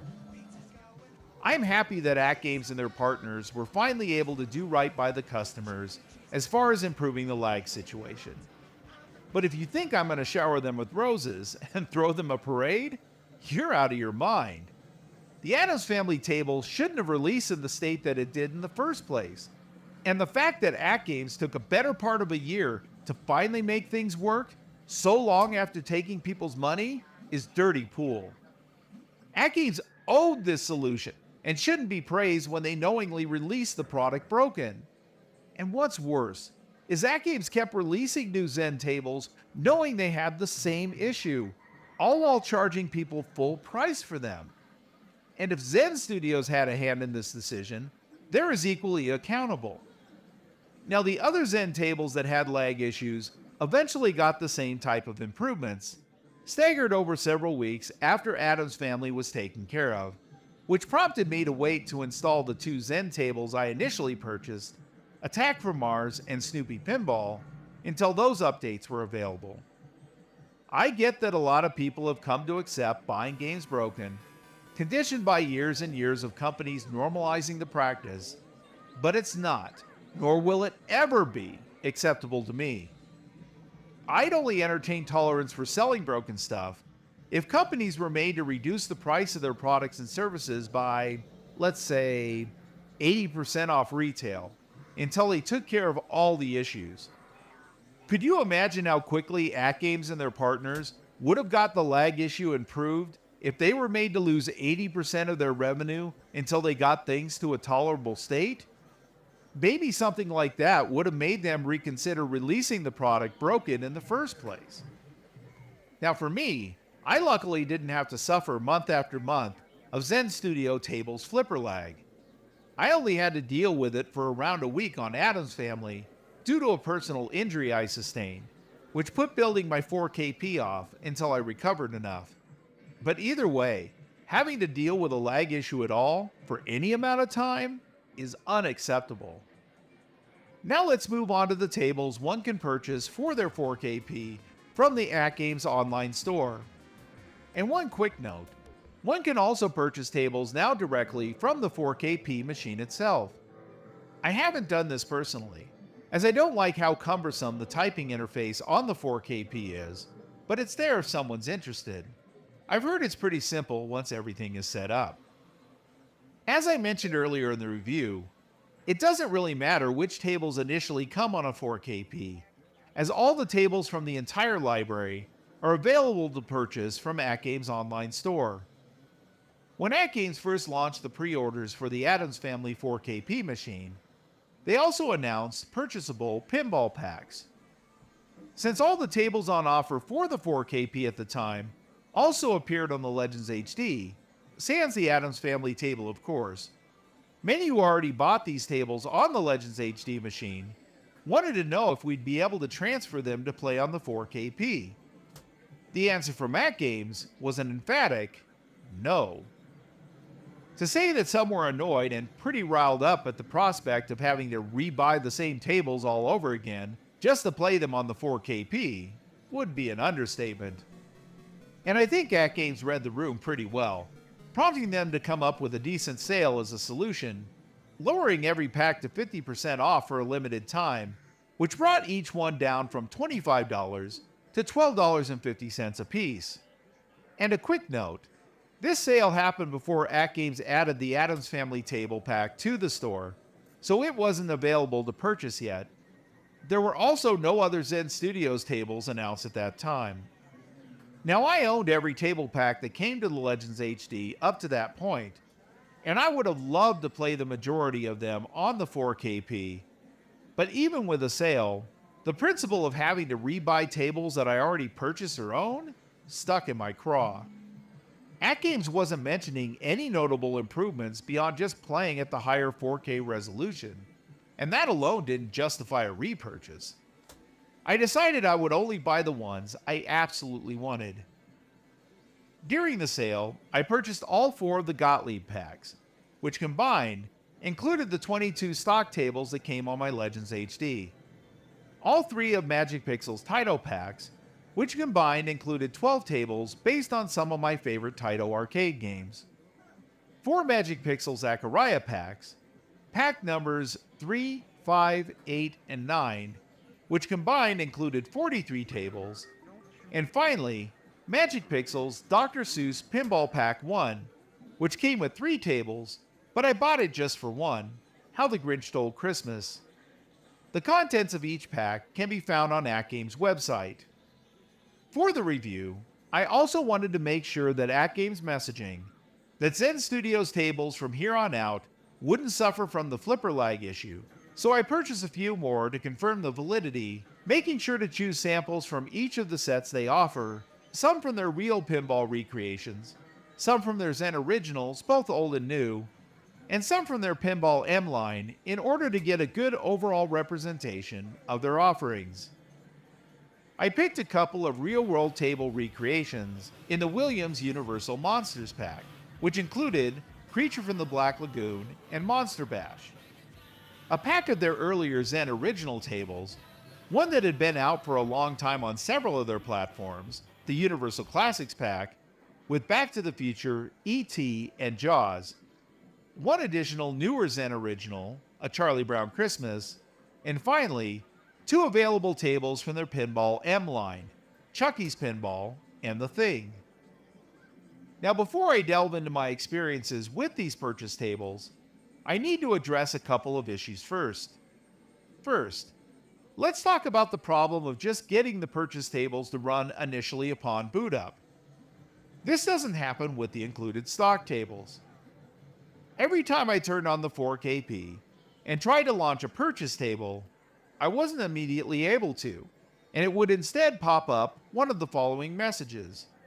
The first message, unavailable content, no license available. Would you like to purchase a license or sign in with an account that already has one? And then it would give me the 2 following options. Go to App Store X or go to Account menu. And the second message, synchronizing database. Please wait until the database synchronization is complete. It may take a few seconds. What in the name of all that's holy, AtGames? I just want to play some freaking pinball. I'm connected to the Wi-Fi and the machine shows me logged in, so what in the absolute hell? Now if the first message came up, it was less invasive.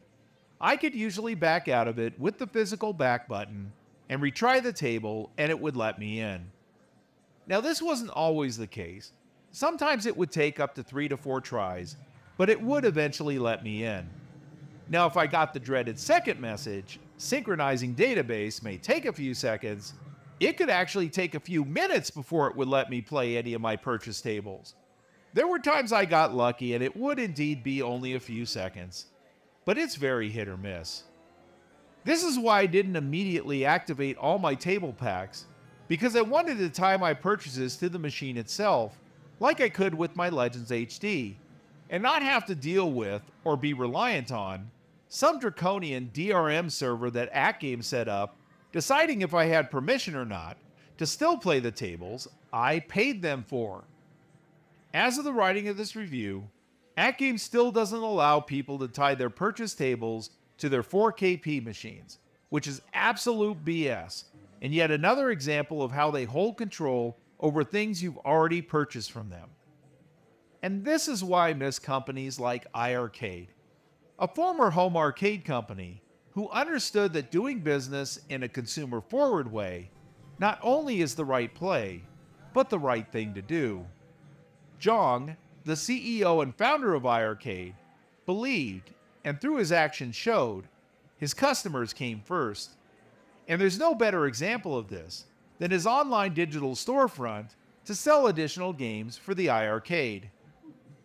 Zhang believed if you bought a game, it should be yours. You purchase it, download it to your machine, or any of your iiRcade machines if you have multiple of them. You don't have to buy the game more than once. And you own it, without the fear of the company taking it back or not allowing access. iiRcade never required your machine to phone home to some DRM server like AtGames does, in order to determine if you should still have access to your purchased games.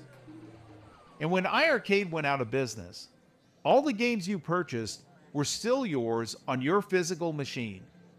And just a quick aside, there were some who claimed that iiRcade started deleting games off of cabinets remotely once the company shuttered. And these individuals warned folks to take their cabinets offline. Now, I own 3 iiRcade machines, and I admit, though the company did earn my trust, it still can pay to be cautious. So I did take one of them offline just in case. But because I had trust in iiRcade, I decided to leave 2 of them on, connected and logged into my iiRcade account. And lo and behold, just like the one I had offline, the 2 I kept online didn't lose one single game. And I was one of the people who downloaded the few never listed titles on their server, unlocked by a third-party workaround, and those games stayed intact as well. When I reached out to some of the people making these claims, the ones who did respond, not one of them could provide any tangible proof that iiRcade was remotely deleting games off cabinets. No log information, no hard data showing this type of activity during connections to iiRcade servers, no proof of employees of the company carrying something like this out, nothing. Just accusations without any evidence. It was obvious to me that some of these individuals, if I was to give them any benefit of the doubt, may have just accidentally or unintentionally uninstalled a game and were just making guesses that the company must be doing something. Or not double checking to make sure one downloaded all their games before iiRcade servers went offline, which the company gave ample warnings about. Or just happenstance due to a problem on an individual's machine for any number of reasons. But what I think is most likely, given the lack of any substantiation, is some trying to get attention or notoriety for making something outrageous up. Or maybe just to take one last shot to defame the company, or take a dig at its fans, which made no real sense because iiRcade was out of business. There's a significant reason I've taken time here to speak about iiRcade. It's to illustrate just how important being allowed to truly own, without restriction, the digital items you buy, and how companies can choose to follow a path that allows customers unhindered access to their purchases. John kept his word and showed, even after his company closed, that what you bought was yours. And though iiRcade didn't last as long as I would have liked them to, their mission shouldn't be forgotten. If AtGames closes up shop, will we still be able to play the table packs we purchased, or still have access to all the functionalities of the machine itself? AtGames actions sure don't build that kind of confidence with me. When I lost the ability to log into my AtGames Legends HD for weeks, which I mentioned briefly earlier in the video, due to what AtGames support determined as a wrong firmware I received, my machine would no longer allow me to play any table I purchased from their online store during that time. This was all before AtGames allowed me to tie my purchases to my actual machine, sans their DRM server. And as I also imparted regarding the 4KP, whenever I would first turn on the machine, it wouldn't initially allow me to launch a purchase table. But I'm happy to share a light I came across for this particular 4KP problem. AtGames support provided me some information for a different issue I had by request to tie my table purchases to my 4KP like I could on my Legends HD. That temporary workaround also ended up taking care of the aforementioned messages coming up when trying to launch purchase tables upon machine boot up.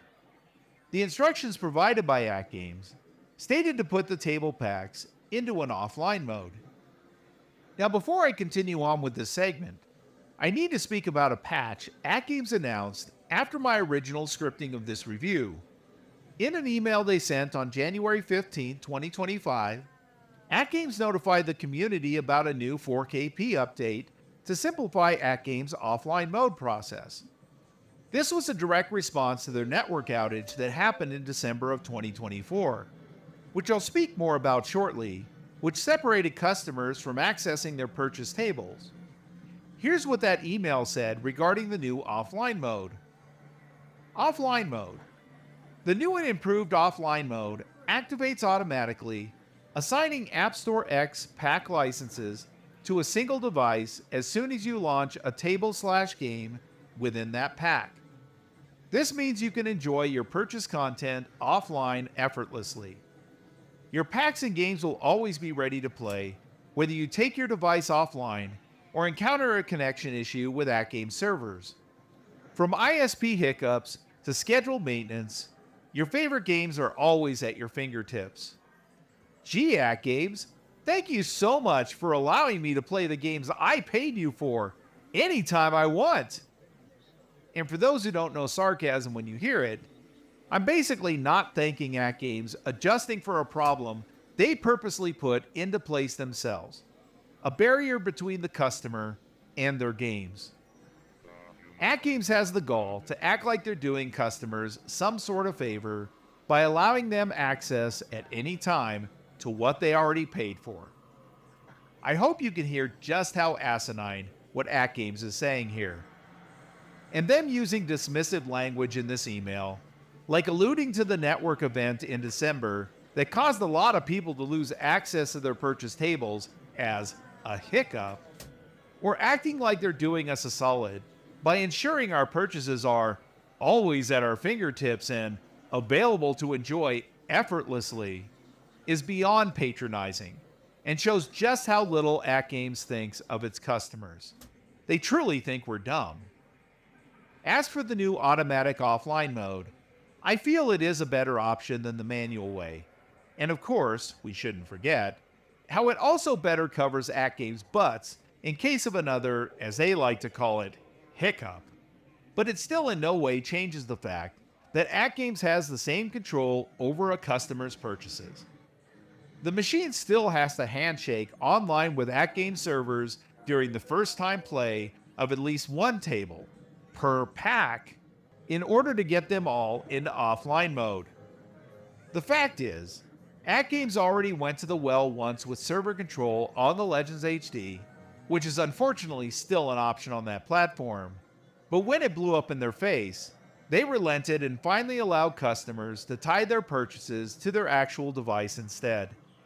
But AtGames is a company that's shown not to learn from their past mistakes, and instead tried online server control again, this time on the 4KP, and again suffered proverbial egg on their faces when their DRM online systems broke down and left customers in a lurch.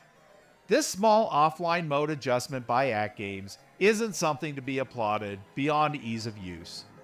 They knowingly made their email sound way flashier than it really is in order to downplay the anti-consumer infrastructure they purposely put into place to enact control over customers' purchases.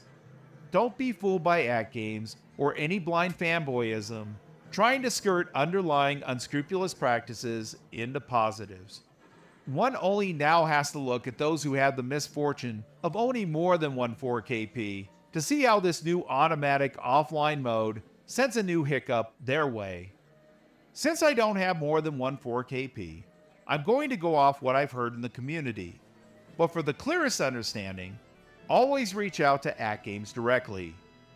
In order to balance this new automatic offline mode, and to assuage concerns from customers who have multiple 4KPs, worried that it won't allow their other machine or machines to access the tables tied to the one, we'll call it the mothership, that has the tables tied to its offline mode, AtGames has cobbled together yet another workaround because AtGames prefers workarounds over actual consumer-forward solutions, allowing any of your, let's call them, child machines, to reach out to the mothership and ask permission to play a table. Of course, that means your mothership machine and any dependent child machine you have must be on and online, to which the mothership machine will get a message from the child machine asking permission to play a table, in which a person on the mothership machine must physically acknowledge yes to allow. What a freaking pain. Now with that new news out of the way, let's get back to my original copy. And though some information here may be different from AtGames' newest changes, always get up-to-date info from them. I won't be making any alterations to my original segment here, as I want to illustrate everything I had to contend with and how things were before AtGames' latest changes. One thing to also note, according to AtGames FAQ, dated on January 15, 2025, The old offline mode method still works. Here's the manual offline mode process for those who may be experiencing the same issues I mentioned earlier in all its cumbersome glory. Some things to note before you start this process. In order to put table packs into offline mode, your 4KP must be first online and logged in to your AtGames account. Second, if you continue to stay connected and logged into your AtGames account, table packs in offline mode will still post your high scores to online leaderboards and also allow them to continue to get updates. Third, taking table packs offline will allow you to play your purchased tables even if you aren't connected to the internet or logged in.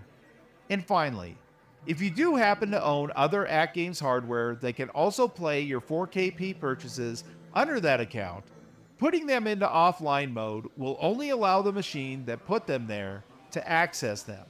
Utter BS, I know.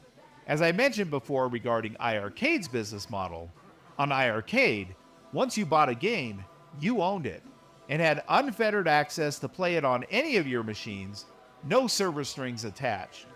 But again, since we are talking AtGames, I'll explain how to reverse offline mode as well, so anyone that does have multiple 4KPs under the same account can get access to all their tables again on all their other machines.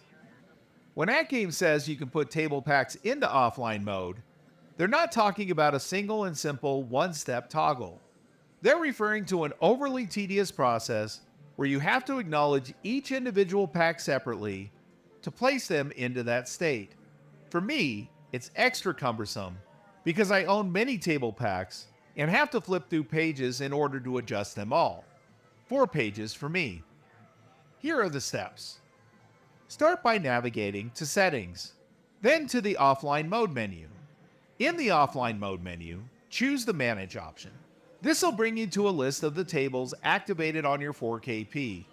If you have more table packs than can be displayed on one page, you'll need to navigate to additional pages using the flipper buttons. Beside each of the packs will be an empty checkbox.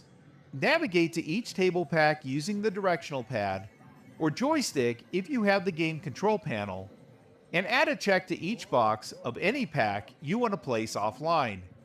You add the check by tapping the Start Play button at the front of the 4KP, or if you have the game control panel, you could also do this by tapping the A button. Hitting these buttons a second time will remove the check if you placed it by mistake. Once you've indicated each table you want to put into offline mode, choose the Back option. Back in the Offline Mode menu, choose the option Enable Offline Mode. Then choose the option Enable Offline Mode. Yes, you have to do this twice. After a bit of loading, it should be done. Such an overly complex workaround instead of just letting us tie our purchases to our individual 4KPs.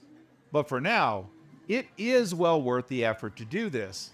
Not only because it fixes the issue of not being able to promptly launch purchase tables without invasive messages coming up for the ones you take offline, which is all of them for me, but because of events like the one that happened in mid-December 2024, when AtGames had network issues, and anyone who didn't have their purchase table packs in offline mode weren't able to play any of those tables on the 4KP during that time, for around 3 days or so. This luckily didn't affect me, as mine were all in offline mode before this happened. But for those who didn't do this beforehand, they couldn't even initiate the offline mode process if they wanted to, because they couldn't connect to AtGames during that time. Essentially screwed until AtGames got their online shit together. And this, my friends, is just another example of what AtGames retaining control over your purchased goods looks like. Now let's check out one other silly speed bump in their offline mode process. Oh, you thought we were done here? If you did, you don't know AtGames. Now this is where AtGames goes full stupid with this whole offline mode tedium.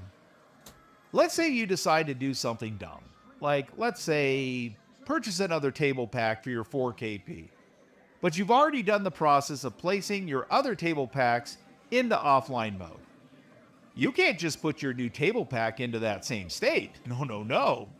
If you go to the Manage option as before and attempt this, you'll see that all your table packs, including the new one you just purchased and activated, are now grayed out and unavailable to manipulate. In order to add the new table pack into offline mode, you'll first have to disable offline mode altogether, which in turn will remove all the checks you put in previously, and then you'll have to recheck all of your table packs again, including the new one you just got. What a pain in the ass. Here are those steps, which include how to disable offline mode as promised, and as you'll see, AtGames has made it far more easy to take tables out of offline mode with one simple toggle this time, instead of the many steps it takes to put things into offline mode. Start by navigating to Settings, then to the Offline Mode menu. In the Offline Mode menu, choose the option Disable Offline Mode. It's as easy as that. If you want to add the tables back into offline mode, including the new purchase one, choose the option Manage, and then repeat all the subsequent steps I provided before. Now that we can launch all the tables without hiccups, safely nestled in their offline mode, let's hit that second and also very important issue before I get into my overall experiences with them, which is the 4K in 4KP. When AtGames first announced the 4KP, their messaging touted you would now be playing your tables at this new 4K resolution. Nothing was suggested or hinted anywhere that some tables may not. As more tables released, Zen Studios Tables specifically, people started noticing that the playfield graphics didn't look as sharp as something that should be in 4K. And with nothing but silence from AtGames regarding this, discontent started growing. Then AtGames released a table called Star Trek The Next Generation, and that's when people really started calling foul on 4K, as it was clear the table was not displaying at that resolution. AtGames continued to stay radio silent as more and more people began to scrutinize their other tables, with some like me wondering if they'd ever address the accusations. Then some information regarding resolution showed up in a seemingly random way in a video by Wagner's Tech Talk, where he was discussing a different topic entirely, focused on latency improvements. In that video, a chart was displayed showing latency data for some of the Zen Studios tables. But lo and behold, there was also resolution data there. Though I appreciated seeing the information, the announcement felt a bit sneaky to me. Like AtGames themselves didn't want to come out directly and make admission to these facts, and instead opted to use Wagner's YouTube platform to stealth drop the resolution data into one of his videos. But at least we now had something. But to say that the reveal of these resolution numbers was disappointing would be an extreme understatement. Not one of these tables listed were in 4K resolution. I left Wagner a comment in that video, thanking him for showing us this information, and that I appreciated the transparency. But I also let him know that it was a bummer to find out that the Zen tables weren't in 4K resolution, as many of us assumed they would be, as the 4KP was touted for using a 4K monitor for the playfield. Now I use the word assumed in my comment because after going back to look for AtGames' original 4KP messaging regarding tables now playing at 4K resolution, it all seemed to have vanished. It was like AtGames scrubbed any evidence of it. Heck, during my search, I even found that an image of the HDMI ports on the Addams Family 4KP product page was now gone. And though that may sound like a small or insignificant thing, when one looks at AtGames' history of the narrative altering, many examples found here in this review, it only further proves to me, and makes me feel that, AtGames really wanted to downplay previous things they've said or showed on the 4KP, which now also meant de-emphasizing the HDMI utility of the machine as well, done in a most subtle move. In fact, the image I use in this video of the 4KP's ports was directly taken from the Wagner's Tech Talk website, which I thank him immensely for preserving. And sure, I could have taken my own picture of the ports on my machine. call me lazy. But it doesn't change this pattern of behavior by AtGames. And this kind of behavior isn't just limited to removing or adjusting their own messaging. This extends to the customer and fan base as well. One need only look to the myriad of claims made by plenty of people who say and showed how AtGames removed their legitimate posts from AtGames official social media outlets. A simple web search will lead you to evidence of this trend.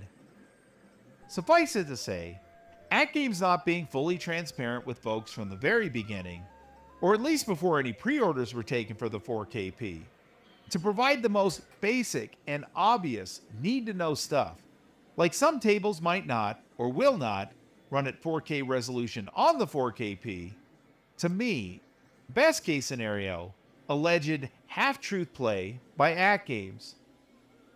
And for those not familiar with the phrase half-truth, presenting half-truth is the act of choosing to leave out important information on something in order to shape perception in a deliberate and specific direction. And in the case of the 4KP, not representing completely what the product actually produces.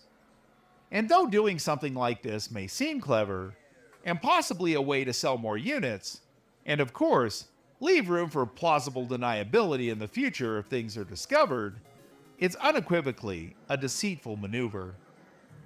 There's a reason in courts of law that half or partial truths are not tolerated, and why people who take the stand are made to answer the question, do you swear to tell the truth, the whole truth, and nothing but the truth?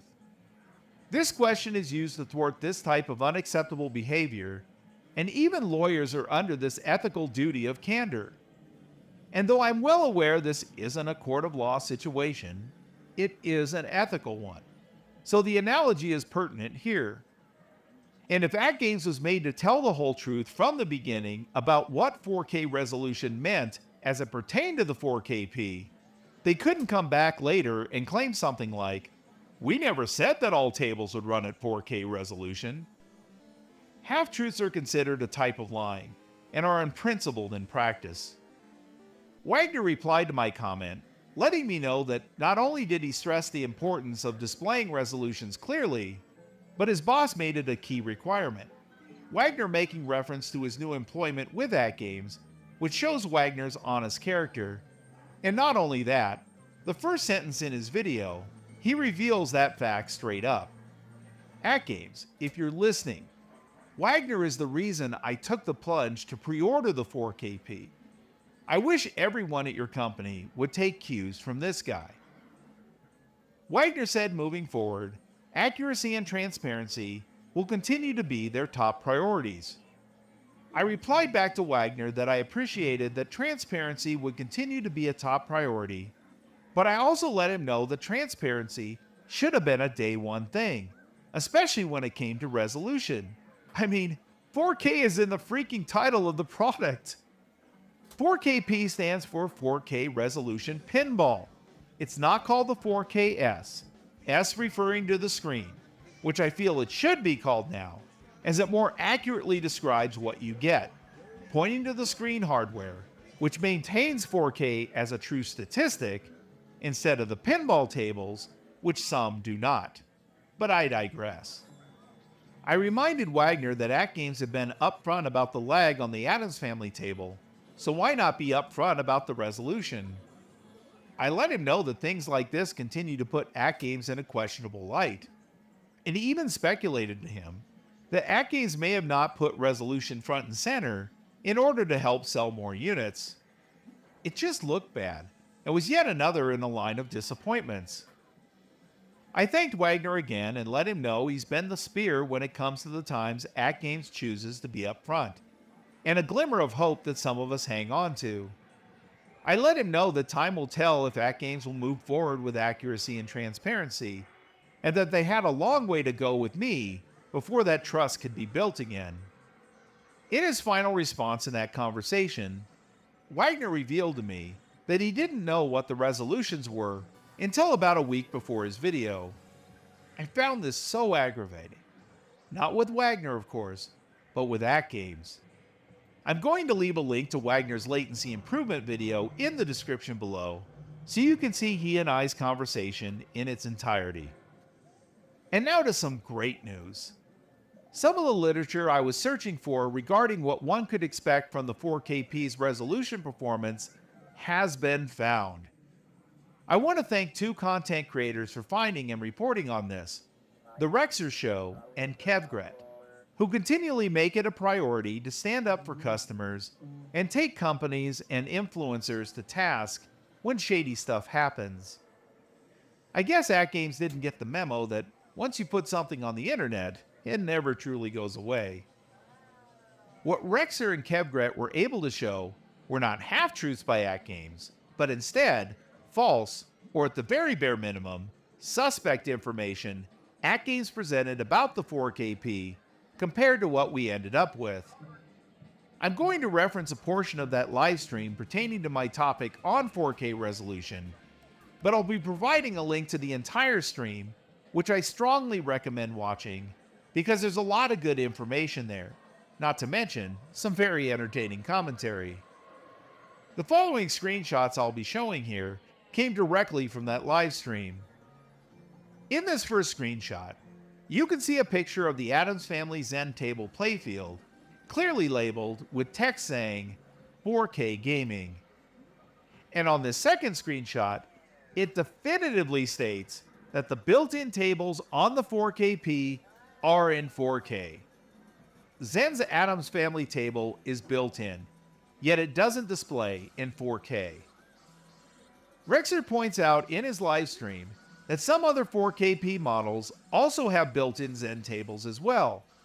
And if you go to the Wagner's Tech Talk latency improvements video, that again I've linked below, you'll see that not only is the Addams Family Zen table not in 4K, it's listed at 1440p, but none of the other Zen Studios tables hit 4K either. And again, some of those are built-in ones on other 4KP models. These are just some of the examples of advertisements AtGames used to entice people like me to purchase the 4KP, and just goes to show how far they're willing to fudge their messaging to get a sale. This kind of stuff also makes me question things like, are the claims of 60 frames per second on the 4KP actually referring to table gameplay, or is it just another screen hardware statistic to make things sound cooler than they actually are? A huge thank you again to the Rexer Show and Kevgret for having the backs of so many of us in the home arcade community. And an interesting thing to note, soon after Rexer's livestream, AtGames updated the information on all their 4KP pinball packs on their website to now include the following disclaimer. AtGames Legends 4K pinball machines supports resolutions up to 4K 2160p. Not all tables run playfield in full 4K resolution. You gotta love that carefully timed transparency, suspiciously appearing after an expose showcasing resurfaced past evidence from AtGames themselves. Please find links to both the Rexer Show and Kevgret's YouTube channels in the description below. These guys are well worth checking out. It bothers me to hear things like AtGames making transparency a top priority, only to see those words not match their actions, dragging their feet on posting something so important like resolution information that would have thwarted unnecessary assumptions about the 4KP caused by overly hyped machine stats. This should have been day one stuff. Where was that transparency when customers really needed it? When people were laying down over $1,000 purchasing 4KP models with built-in Zen tables, unaware those Zen tables weren't running at 4K resolution. There are people out there who prioritize graphic fidelity when it comes to their gaming purchases, and once revealed that not all tables would output at 4K resolution, those folks may only want to purchase tables that take full advantage of the 4KP's display hardware. And AtGames' vague disclaimer isn't going to cut it, because it doesn't reveal which tables actually display at full 4K resolution and which ones don't. And before anyone tries to mock someone for prioritizing graphics this way, just know that not everyone is you. And just because you might think one way, it doesn't mean everyone else does, or that they're wrong. AtGames' general disclaimer smells of selective transparency, not providing too much information, just enough to cover legal inquiry, but not enough to where it may sway customers to think twice about a purchase. I kept going back to AtGames' online store to see if they would ever post the exact resolution data for each table directly on its product page, and as of the writing of this review, they haven't. But something peculiar happened on one of my trips back. On the first Zen pack I visited, I noticed a new, at least new to me, very low-key sentence while scrolling down the product page, almost inconspicuous. It said, "Explore this table further with the release notes here, including known issues." In that sentence, the word "here" was hyperlinked. I clicked on it and a new window popped up with a bunch of notes for the table. Reading through, I came across the exact resolution data. I decided to go to all the other 4KP table packs to see if they also had the same sentence and hyperlink.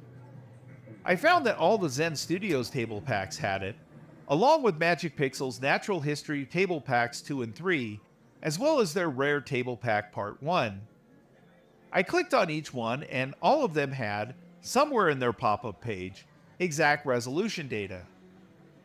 Now, as for exactly when the sentence appeared on product pages, or when their corresponding pop-up windows decided to include resolution data, I couldn't tell you. But I can tell you, the sentence definitely doesn't scream, "Get your table resolution data here." As for the other product pages, I found that each of the FarSight Studios packs, as well as the Magic Pixel Deluxe packs, had a similar sentence with a hyperlink, but when their pop-up pages came up, there was no exact resolution data present. As for all the other remaining product pages, all belonging to Magic Pixel, no same or similar sentence was found, nothing leading to a pop-up that may have resolution data included.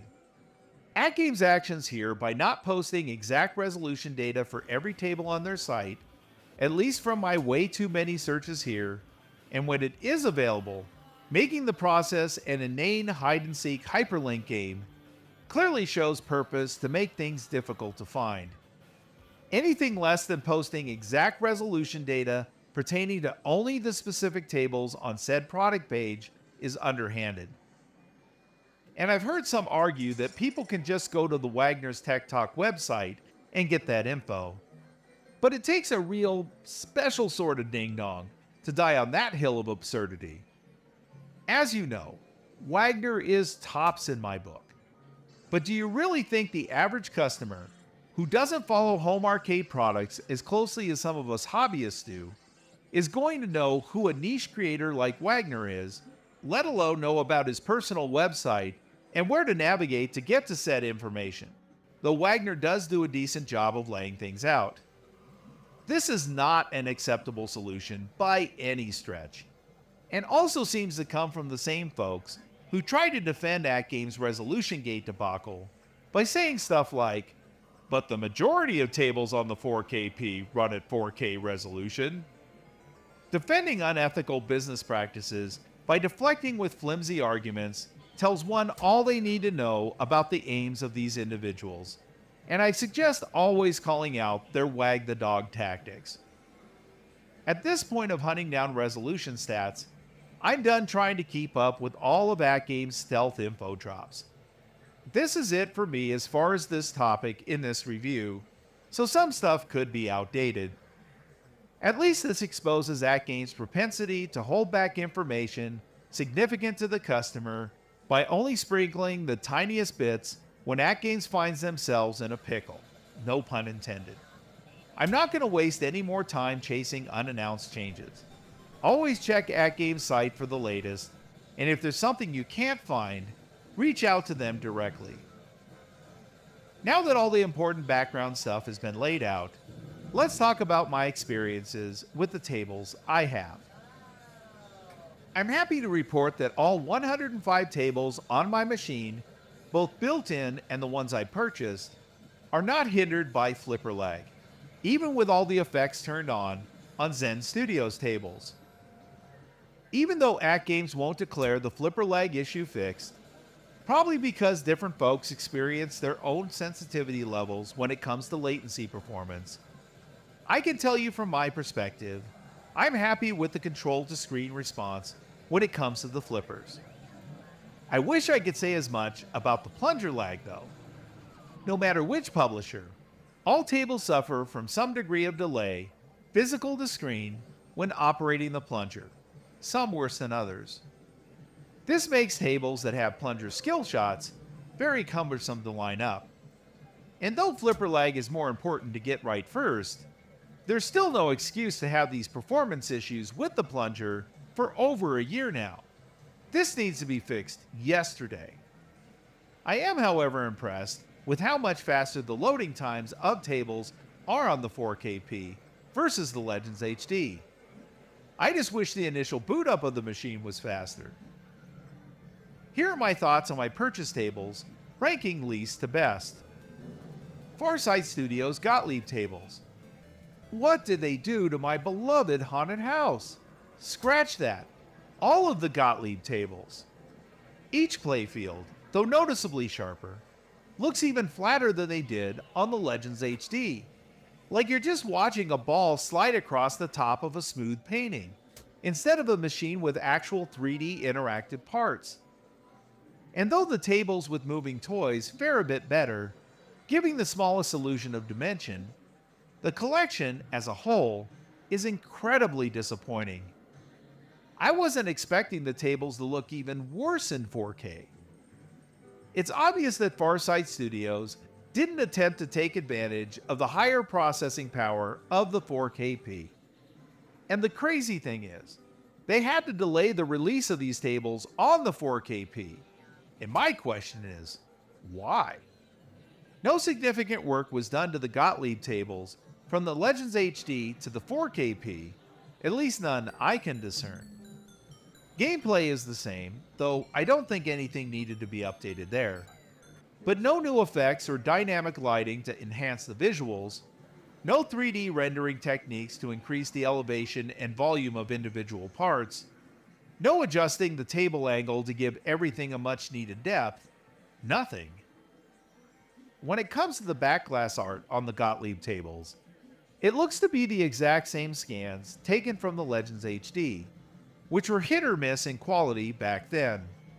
Whether displaying 1:1 or stretched, ones that don't look that great now look even worse on the bigger backglass monitor of the 4KP. The ball enhancement FarSight Studios implemented on the Legends HD did make it over to the 4KP though, a logo on the ball that moves as it rolls, along with a pinned shadow underneath. But without any realistic lighting effects from the tables to react off the ball, or any reflection tech to mirror table art, the ball just moves slidey instead of rolly. But are the Gottlieb tables still worth playing? Yes, but definitely not at the retail asking price. In fact, I wouldn't pay more than $1 a table. The 4KP versions of the Gottlieb tables are nothing but a quick buck scheme. This is no less than utter laziness by FarSight Studios, and they, as well as AtGames, should be ashamed of charging anywhere near what they are. These packs should be no more than $5 a pack. If you already own a Legends HD, then don't bother purchasing these for the 4KP.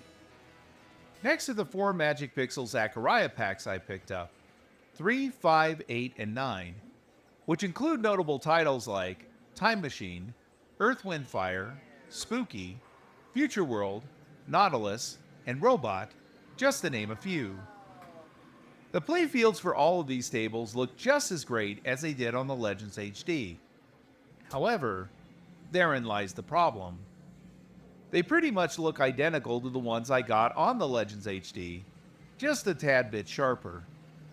You still get the same fantastic lighting effects, outstanding ball animation, and tables that appear three-dimensional, but visually, they don't look like they got the 4K resolution love they deserved.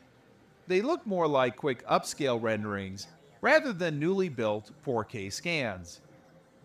As I played through each of them, I didn't feel like I was getting an upgraded experience over what I had on my Legends HD.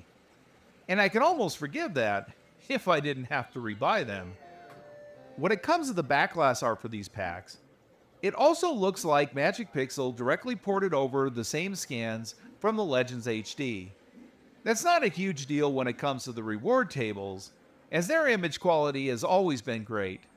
But for the Zaccaria tables, some scans look good and others not so good. Whether displaying the Zaccaria scans at 1:1 or stretched, low quality ones look even worse on the 4KP's bigger backglass monitor. There are 4 types of tables that come on these non-deluxe Zaccaria packs: original tables, remake tables, retro tables, and award tables. The retro tables are pretty much throwaway for me, as they try to replicate older pinball machines that had very little flipper to ball interactivity, not to mention the redistribution of art assets taken from the original tables is just flat out lazy. They can be interesting to mess around with for curiosity's sake, but I don't find myself going back to them. The award tables are okay, and remind me of old tabletop pinball machines I would get as a kid for Christmas. Each award table pretty much feels the same, and all of them share the same sound effects. So once you play one of them, even though they do have different table layouts and artwork, you pretty much played them all. The real meat and potatoes of the Zaccaria packs are with the original and remake tables. Pretty much all of them are fun, so I think these tables are worth playing on the 4KP, but I wouldn't repurchase them if you already own them on the Legends HD. The 4KP versions are a cash grab, plain and simple, but if you're still interested, I wouldn't pay more than what I did, $12.50 a pack. And speaking about a pack that cost me $12.50 that hurt to buy, was Magic Pixel's Dr. Seuss Pinball Pack 1. That's because, though it comes with 3 tables, I only like one of them, How the Grinch Stole Christmas. The other 2 tables in the pack are your standard Magic Pixel Deluxe style garbage. I wish the Grinch table could have been sold separately for $5, but what a table it is. Somehow Magic Pixel was able to take their deluxe formula and finally make a decent experience out of it. The table plays great, and my only gripe, though I like the toy train, it's actually pretty cool, is the whistle sound does get pretty annoying if you hit the train too often, which you often do. It's not a deal breaker though. The playfield also looks fantastic, like it truly got the 4K treatment, and the backglass looks great as well. Overall, it may be worth a look at $12.50, but definitely no more. Magic Pixel Taito packs. Now these are the tables you want to purchase if you want to show off what your 4KP can do as far as playfield resolution. Even the 2 tables that suck, Bubble Bobble and Operation Wolf, are a sight to behold. Just don't expect to be blown away by the art on the back glasses. There are only 4 back glasses that creatively look good: Space Invaders, Bubble Bobble, Rainbow Islands, and The Legend of Kage, with the rest either uninspired or so poorly thought out that they're actually an eyesore when set against the playfields. A bummer, but not a deal breaker. Sound is also another issue with the Taito collection. First, the music. All Taito tables, unfortunately, are plagued by Magic Pixel's cheap MIDI program that I mentioned earlier when discussing their deluxe tables. Bland and tiresome. Arkanoid and Bubble Bobble are the only ones that actually sound good with appropriate tunes that match their games. One other, Darius, though the music is generic, also sounds decent. All the others are overly mediocre to trash. Second, sound effects. Although most of the Taito tables have decent to great sound effects, there are 3 tables that are so bad that they actually bug me during gameplay. That's Zookeeper, Elevator Action, and Chack and Pop. Though some of the sound effects are accurate to their video game counterparts on these 3 tables, Magic Pixel fails to understand how to implement them without making them overly repetitive and grating. And now, here are the title tables I think are most worth your time and money. Frontline is an absolute masterpiece, followed closely by Arkanoid. Space Invaders is the next best in the bunch, with a mechanic first found in Magic Pixel's Zombie Invasion table, not on AtGames platforms. The innovation itself in Zombie Invasion was cool, but the table just wasn't very fun to play. With Space Invaders, they perfected it. The mechanic has you hitting and interacting with animated targets that make their way down the playfield, invaders in this case, either directly with the ball itself or by triggering events on the table with the ball. The game doesn't end by draining a certain amount of balls like traditional pinball does. You have unlimited while the game is in play. Instead, it ends once you've taken enough damage from the invaders. A truly cool concept. Magic Pixel then tried to replicate this mechanic 2 more times in their Bubble Bobble and Operation Wolf tables. Because of course they did. Because Magic Pixel can't help themselves reusing the same everything in future tables until they run it into the ground. A total waste of these 2 IPs. Suffice it to say, whereas Space Invaders is a perfectly crafted experience, Bubble Bobble and Operation Wolf are just rapid-fire rehashes that haphazardly go through the motions without any kind of care to efficient design or, more importantly, fun. As for other notable Taito tables I can recommend, there's Darius, Rastan Saga, Legend of Kage, and Rainbow Islands. All the rest that aren't Bubble Bobble or Operation Wolf are just okay, but not must-plays. All in all, I'd say each table, minus Bubble Bobble and Operation Wolf, okay, I'll stop, is worth $5 a table. So the first table pack with Space Invaders, I'd say $20 is fair. And for the other two, $15 a piece is reasonable. And now, to the Zen Studios tables. And please again note, I'm only speaking about the tables I've purchased. Though I think it's crummy that none of them display at 4K resolution, I think these are still the cream of the crop when it comes to the offerings on the 4KP. Well, except for Chucky's Pinball, but we'll get to that shortly. Now, I in no way expected the same level of detail I get from my PC version of Pinball FX, now that I figured out the settings, when compared to the same tables on the 4KP. But if the 4KP versions would have at least been able to output at a true 4K resolution, we would have at least got the same or significantly similar overall clarity. But with the lowered resolutions of the Zen tables on the 4KP, it leaves each of them with varying degrees of aliasing and softness issues, which definitely contrasts against other publisher tables on the 4KP that can reach a 4K resolution. Case in point, when I switch from a Taito collection table to a Zen Studios table, a noticeable downgrade effect takes place on the playfield, where I can perceivably see the visual quality on Zen's table taking a hit. And though Zen's 4KP tables look pleasant enough for me to enjoy, the visual disparity that happens when switching between Zen and other publishers leaves me feeling a bit shortchanged. The lighting and ball effects on the Zen Studios tables are acceptable enough to get across the feeling of pinball, but they're light years behind Magic Pixel's tech. As for the back glasses of the Zen Studios tables, all of them look fantastic, save for one, Snoopy Pinball. It has a slapdash feel to it, with part of the art displaying a screen capture of the playfield. It just feels lazy. The music and sound effects for each table are great, showcasing a superb variety across the board, making each table feel unique and alive. There's only one Zen table out of the ones I bought that I wouldn't recommend getting on the 4KB specifically, and that's Chucky's Pinball. Not that there's anything wrong with the game, it plays fine, and though not my favorite, I've had some fun with it. But the way it displays on the 4KP itself is the issue. The darkness of its graphics, coupled with its ultra-bright back glass, makes it near impossible to see the top of the playfield screen because of the glare. And that's where the cool Chucky face toy is located, which is a huge part of the game.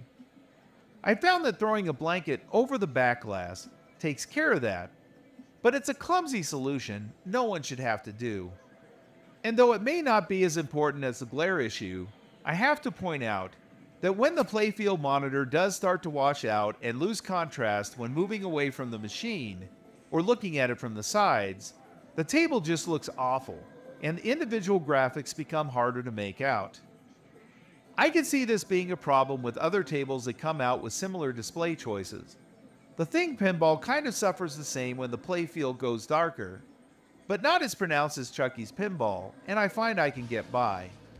In any case, I would skip Chucky's Pinball on the 4KP and get it on a different platform instead. Overall, I feel $5 is the magic number when it comes to my recommendations for how much one should spend on a Zen Studios table on the 4KP specifically. But note, I said how much one should spend, not that I recommend each table.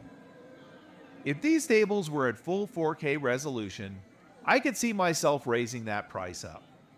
But there's something about paying a higher premium for a table that doesn't provide that next level upgrade that doesn't sit right with me. There are some Zen packs selling for $15 that only contain one table. That's insane. I was even a little dismayed at paying $15 for the Universal Monsters pack, which only includes 2 tables, so $7.50 a table. Luckily, when it comes to the prices of Zen Studios tables on the AtGames store, as of the writing of this review, $5 a table is more the rule than the exception. Customer support. When it comes to me and AtGames customer support, we're no strangers. Believe me, that's not an endorsement. Though not all interactions with them have been bad, some actually pleasant. Enough of them have left a sour taste in my mouth that I actually dread future engagements. My first 4KP contact with AtGames customer support deals with some emails I received from AtGames regarding the 4KP versions of the Gottlieb tables I pre-ordered.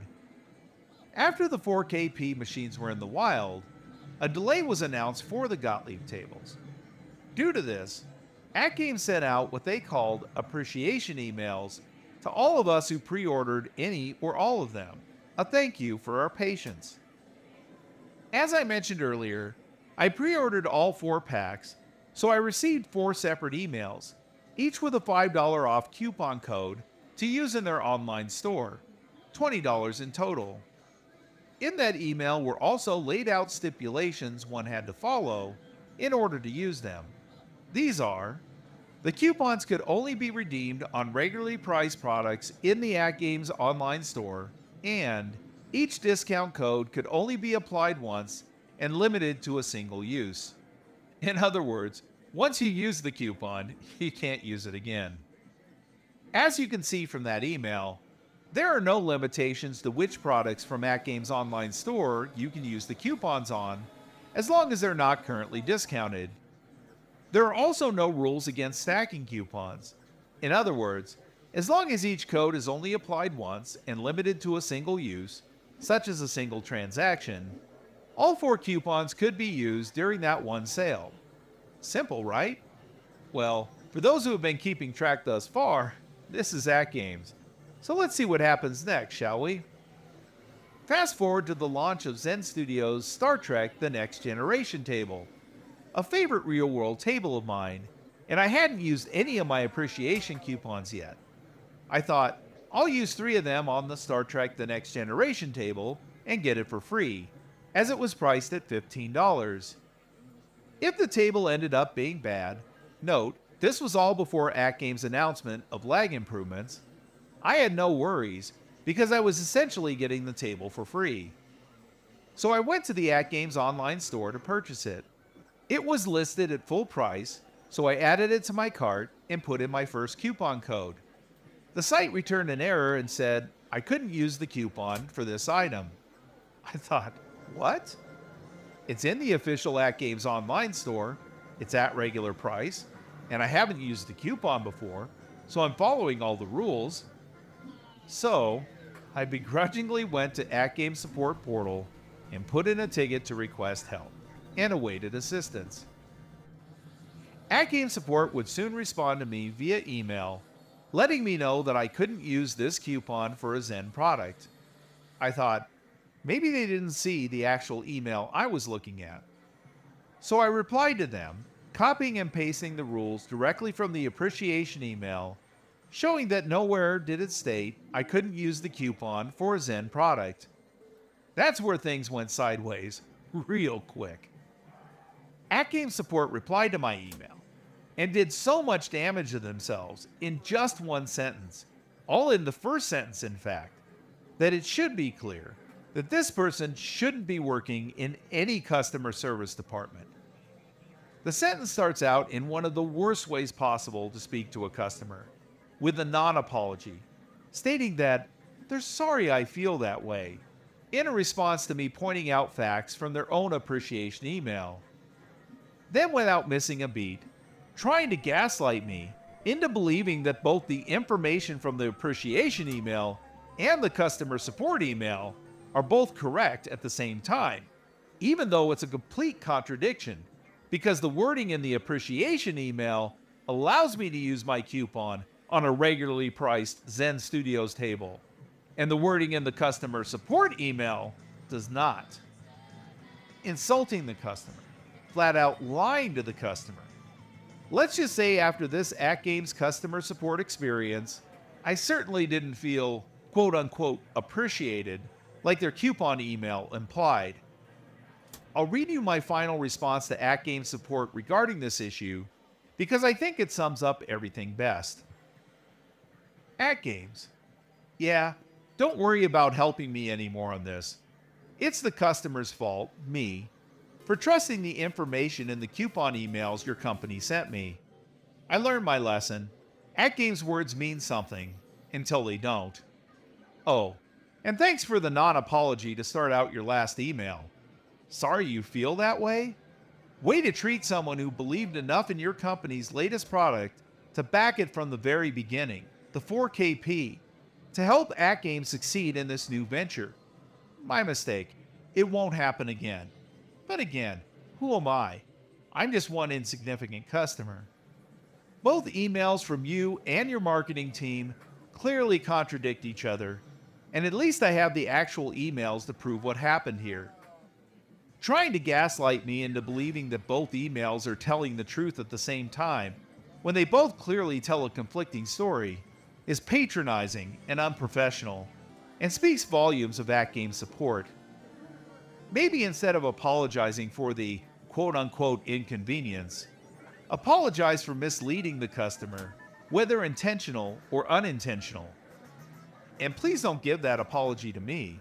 You've made it perfectly clear how you and AtGames feel about my situation. Instead, think about treating the next customer better when they run into this issue. It's not the customer's fault that the internal departments at AtGames can't get on the same page with their messaging, and putting the onus on the customer is a bad form. I don't hate AtGames. In fact, I've had great fun with some of their products. I just don't care for their dishonesty. Oh, and you enjoy the rest of your day as well.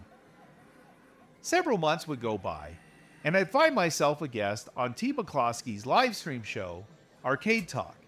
And in the chat, the head of AtGames stopped by. At least several people referred to the chat handle as such. A PK Xiong. I hope I pronounced the last name right. If not, I do apologize. But he goes by PK, so I'll use that from now on. I had spoken on the show about this coupon issue, and PK sent this message to me in chat saying, VGV, sorry about the coupon fiasco. Our bad. We take baby steps and we'll eventually be there. I appreciated that he took the time to acknowledge that the coupon issue was AtGames' fault, along with an apology. And though I would have liked to get a bit more clarification on what he meant by baby steps, or what eventually be there would look like in the future, especially his reference to the coupon issue, which I hoped he was referencing, I decided to just appreciate the moment and would wait to see how AtGames would come back down the line. For me, An apology like this becomes just words unless it can be attached to real actions to fix the situation. Unfortunately, since August 8th of 2024, when the live stream aired and PK's words were said, I haven't seen any action from AtGames to remedy the coupon situation. And for me, that remedy would need to be something at least equivalent to the actual verbiage in the appreciation email, enough to square what happened to all customers who received them. But I must be vehemently clear here. Nowhere in PK's words did he suggest any type of fix or rectification for the coupon situation. His statement was unspecific and should not be interpreted as something that could or might happen. I was just hoping that him taking the time to apologize would have meant more than just typing a chat comment. For full context of what I referenced here, I'll be leaving a link to the full Arcade Talk live stream so people could see the events in their entirety. Now for the second and last support ticket I submitted regarding my 4KP. It includes all three issues I've already spoken about at length in this review, so I'm going to stick as tight as I can to just the customer support experience here. After building my 4KP, I submitted a ticket with three issues I needed addressed. 1. To fix the back glass monitor that wouldn't display an image. 2. To replace or repair my cracked topper. And 3. To provide instructions on how to tie my table purchases to my 4KP machine instead of to an online account. The next day, AtGames support emailed me asking for additional information. A veritable laundry list of stuff including pictures of the shipping boxes, pictures and video of the damage, receipt, purchase date, and order number, pictures of the whole device info screen including the UUID number, picture of the builder's plate, my name, shipping info, and phone number. I sent them the information they requested, minus shipping box pictures at the time, and had to set up an account on a third-party site called WeTransfer to get them the video of the back glass monitor they requested. It all seemed a bit overkill, but I complied. Days went by without hearing from AtGames, 6 in total, and by that time, I had already fixed the back glass monitor issue, with the assistance from the fellow community member I mentioned back in the picture quality category of this review. I reached out to AtGames for an update. The very next day, AtGames got back with me and apologized for the delay. They said they would replace the contents of box number 2, which included both the topper and the entire back box. As to my other issue, the request to tie my table purchases to my machine specifically, they gave me instructions on how to manually redeem table packs. Though I was happy that AtGames got back with me, only one of their solutions out of the three would have taken care of my issues, the one replacing the cracked topper. As for the other two issues, if AtGames would have replaced my back box, it wouldn't have fixed the back glass screen issue because it was the cable end plugged inside of the main body of the machine. I shudder to think the kind of delays I would have suffered if I didn't try that community member's suggestion. AtGames really needs to do better with their troubleshooting. As for the instructions on how to redeem table packs manually, they were absolutely useless, not what I asked for at all, as the result would only tie my purchases to an online account, not to the machine like I asked.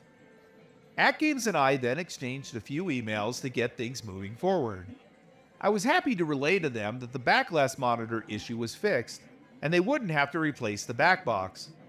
I let them know I would ship the cracked topper back to them first as they requested, though I thought it was such a crappy thing to do to the customer to delay my resolution even further. I let them know that I would have to use the large box number 2 to ship the topper back, as I didn't have a smaller box.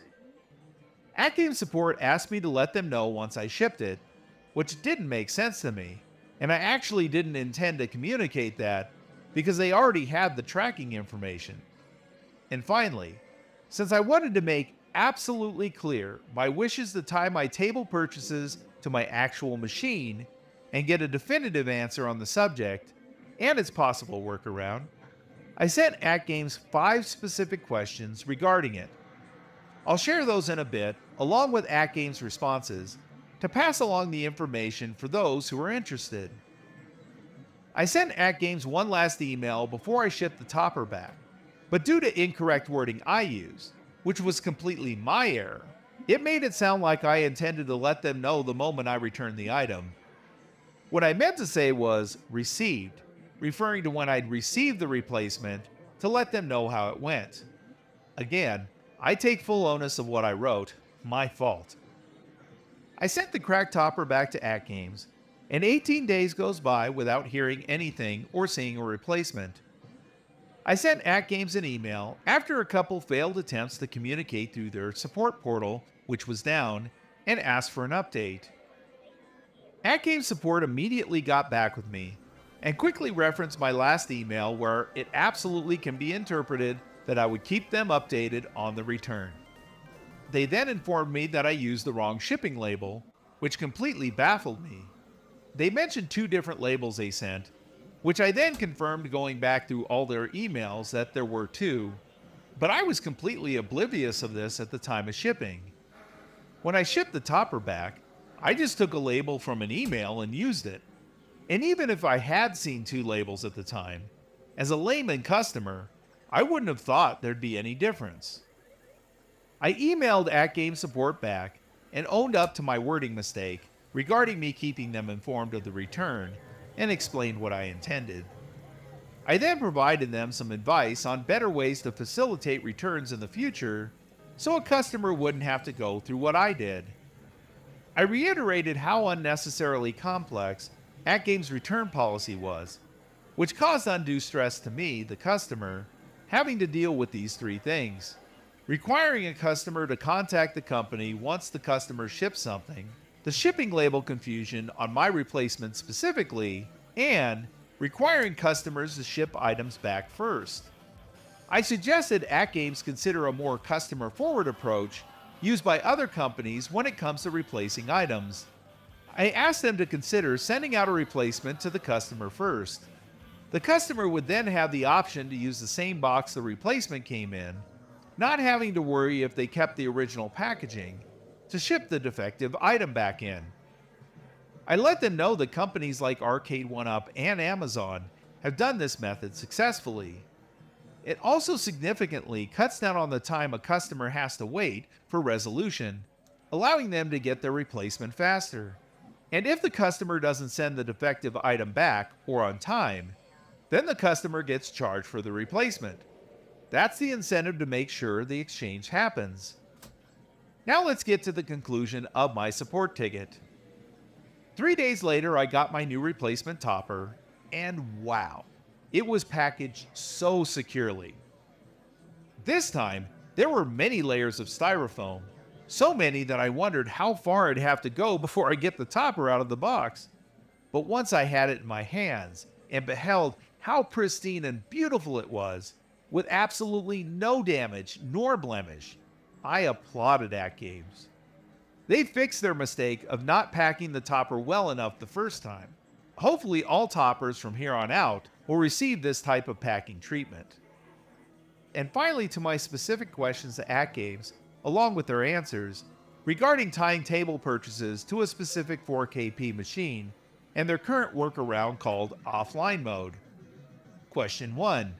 So what you're saying then is, it doesn't matter which method you use to redeem purchases, the digital locker method or the manual method, none of my purchases at this time can be tied to just my machine. AtGames answer, correct. Question 2. So offline mode will allow me to play my purchase tables anytime, even if there's an issue with the server or I can't log in. AtGames answer, yes, but you will need an internet connection while making the switch to offline mode, but won't need one after it's done. Question 3. Do I have to place each individual pack into an offline mode, or can I just place the machine into offline mode? AtGames answer, individual packs. Question 4. How long can I keep something in offline mode?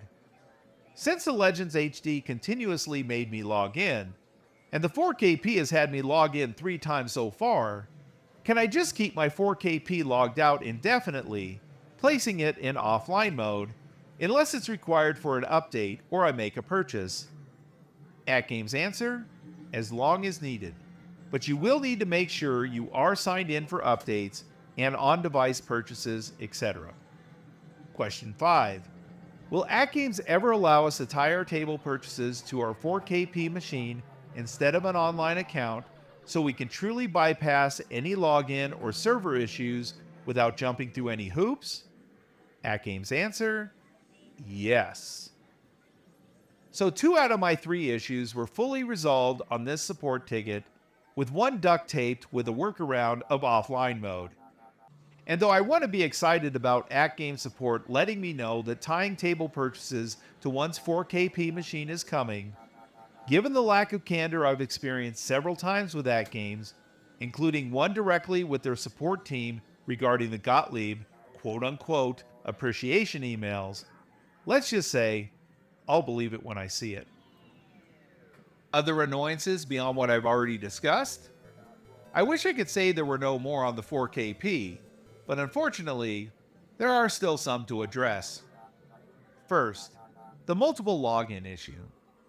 One of my biggest pet peeves regarding the Legends HD is the fact it kept logging me out over and over again. I had to re-log in so frequently that I lost count of how many times I had to do it over the years. I hoped that AtGames would have figured out how to fix this before it had the chance to infect the 4KP, but here we are. I've been using the 4KP since around the beginning of September 2024, and as of the writing of this review, many months in, the machine has made me log in 6 freaking times. And on the 5th time, which happened right after a mandatory update, it not only logged me out of my account, but also disconnected my Wi-Fi login. And logging into the 4KP using its clumsy keyboard interface is a huge chore. Unless I change my username or password, or have to do a factory reset on the machine, having me log in more than once is bullshit. Fix this crap, AtGames. And let's talk about those mandatory updates. AtGames was at least upfront from the beginning that the 4KP would require unskippable mandatory updates. This is unlike the Legends HD, which allowed you to install updates whenever convenient for you. I didn't think it was a smart move to implement mandatory updates on the 4KP, but I didn't fully grasp just how invasive it would be. One of the things I've heard that a lot of owners like about the 4KP is the ability to turn it on and just start playing. Well, beyond the roadblocks I mentioned so far, I must be a cursed son of a gun, because when I get a hankering to grab a quick game, all I'm greeted with is a damn unskippable update message.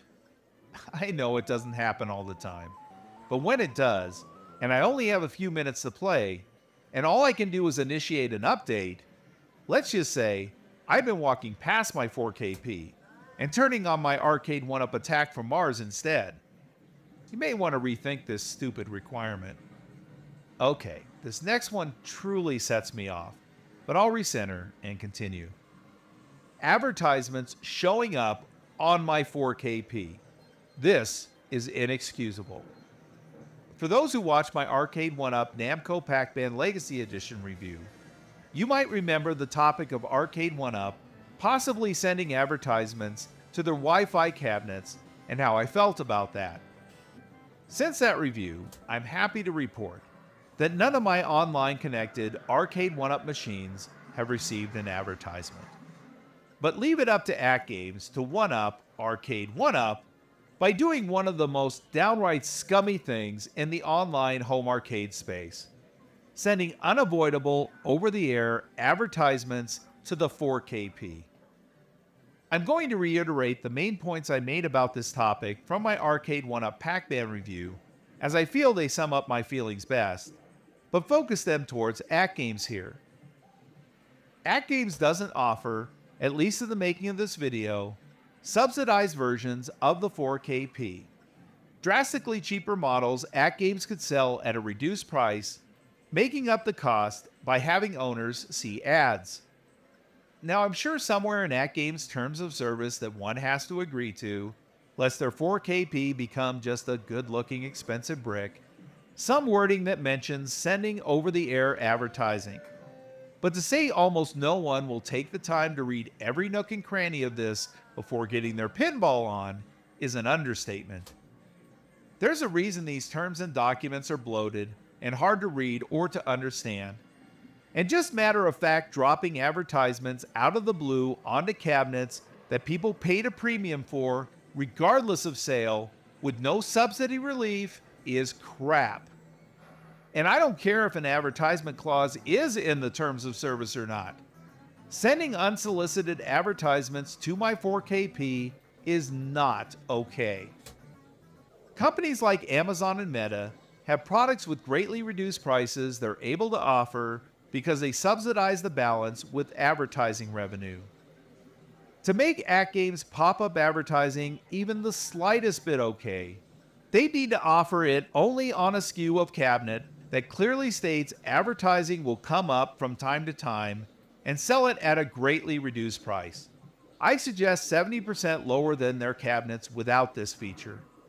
For example, the standard edition Addams Family 4KP retails at $1499.99. Let's just round that up to $1,500 for this example.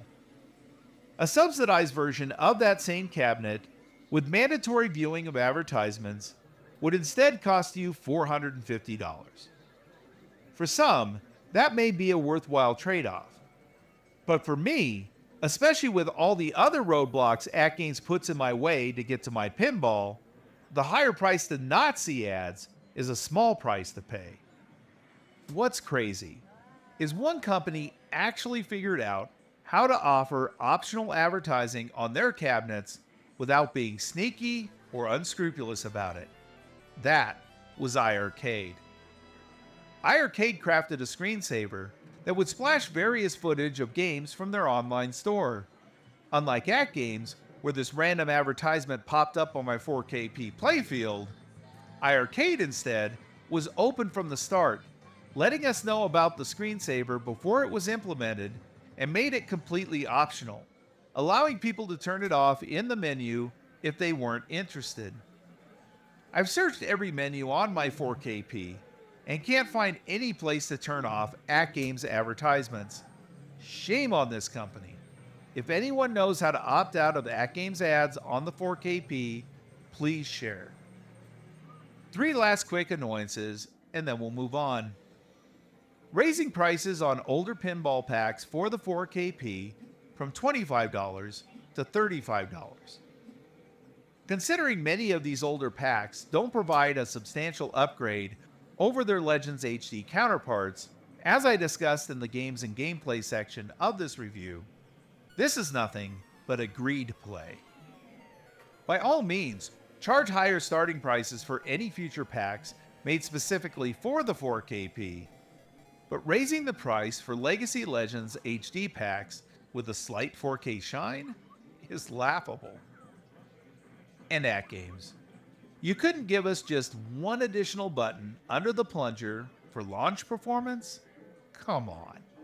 Yes, a plunger can get the job done, but some pinball machines are built to use one-speed ball launches and don't need the full analog range of a plunger. It just feels weird.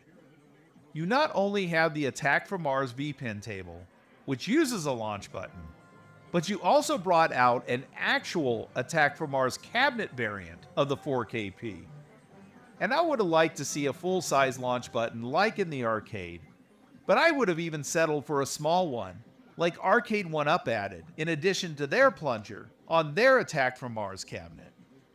This isn't a deal breaker, but definitely annoying. And finally, where is the Stern Star Trek VPin table for the 4KP? When AtGames first unveiled their new Star Trek Edition 4KP cabinet, their advertisement showed the Stern Star Trek VPin table on the playfield. FarSight Studios makes the virtual version of this table and still owns the rights to it on multiple platforms. Since FarSight Studios is partnered with AtGames and hasn't delivered a new table to an AtGames platform in years, why the hell not? A little while after this advertisement for the new cabinet went up, it was taken down with no explanation. Then a new advertisement went up with some updated cabinet art and a new Star Trek VPin graphic on the playfield, which we would later find out was a new Zen Studios Star Trek VPin table. Now, I heard a bunch of content creators at the time speculating that the 4KP playfield picture displaying the Stern VPin was a mistake, but there was never anything mentioning something directly from AtGames. So all I want to know is this: was it a mistake? Was it another case of AtGames' famous false advertising to get some extra hype? Or when are we going to see the FarSight Studios Stern Star Trek VPin table on the 4KP? The whole situation just frustrates me. Is the cabinet fun? Yes, but only when AtGames allows it. All the time I spent messing with the hardware just to get the machine up and running in the first place, multiple tweakings of settings, bouts with customer support, mandatory updates, login issues, pop-up advertisements, having to put things into offline mode so I don't have errors after boot up when trying to launch a game I purchased fair and square, along with the laundry list of other blockers I've already spoken about in this review. And the cherry on top, of course, is half the fun I planned to have on the 4KP got sucked away the moment AtGames decided to enact software control over the 4KP's physical input ports. I also feel sorry for those who had to spend days without access to play their purchased tables because of AtGames' draconian need to have a stranglehold over people's purchases via online connectivity, and the connection was severed. Is the question here really, is the cabinet fun? Or is it, how long will the fun last? The circumstances certainly suck, and AtGames only has themselves to blame. Self-sabotage at its finest. Value for price. Near the beginning of this review, I said that the 4KP was an unbelievable price for something like this. This, of course, in the timeline, was way before the final product hit the streets. Things have obviously changed throughout the course of this review, and I can tell you right now, the 4KP is definitely not worth the $1199.99 with shipping I paid for it. Now, this is the time I would normally tell you how much the 4KP is worth. But instead of that, I'm going to tell you about an AtGames product that actually is worth the money I paid for it. And that's the Intellivision Flashback home console, the only good AtGames Flashback product I own. This is a recreation of the classic Intellivision home console from the 70s and 80s. The controls that come on the Intellivision Flashback feel just like the ones from the original, or at least they do to me, and they also come with game overlays for them. The games themselves, the ones I remember playing back in the day, play, sound, and look fantastic on the AtGames console. And I think one of the best things about the Intellivision Flashback is it's 100% not online. You don't have to connect this to any AtGames server, fearing that some firmware might break something or lock something out. What you buy here is yours to keep and to use as you will. I remember getting the Intellivision Flashback new on a sale for $20. However, that was a long time ago, and I don't think AtGames still makes this console. But if you could find it for new, or in good shape from a third-party seller, I can absolutely recommend snagging it for that price. Now back to the 4KP. Let's pickle this one, shall we? So, adding up the tally of all the categories, how many Mr. Pickles does AtGames 4KP Premium Standard Edition get? 2 Mr. Pickles out of 10. Forget it. This is the only home arcade machine in my collection that I don't truly own, and that sucks. Little by little, AtGames changed the narrative of what the 4KP was, and the story they told at the beginning to get me to buy it turned into a significantly different tale now. It kind of reminds me of that scene from one of my favorite movies, The Empire Strikes Back, where one of the protagonists, Lando Calrissian, questions the deal he had with the film's main villain, Darth Vader, who has just again changed the terms of their arrangement. Darth Vader tells Lando, "I am altering the deal. Pray I don't alter it any further." Now, I'm not suggesting that AtGames is the evil empire, but ever since I bought the 4KP, I feel Lando's pain. I've supported AtGames products for many years, and though there has been some good times, I've suffered many years of disappointment. They market nostalgia, which definitely drove me in, but when I got most of their products in hand, I discovered just how little AtGames cared about the actual properties, or the vehicles to play said properties were, often involving shoddiness, bait and switch, quick cash grabs, and in the case of the online home arcade products I've purchased, an iron grip of company control. I so wish for the 4KP to be different, the product that made me believe in AtGames again, but instead, it was the straw that broke the proverbial camel's back. If my review sparked enough interest to get even one person to stop by and click, and hopefully enjoy it, then that alone is worth the effort of creating this piece. But if by chance, my review can save even one person from making the over $1,000 mistake I made, then I'll take that bonus as well. I tried to justify pre-ordering the 4KP by sweeping aside the pain of owning several bad AtGames home console recreations, and turned a blind eye to all the issues that plagued me with their beta test virtual pinball machine, the Legends HD.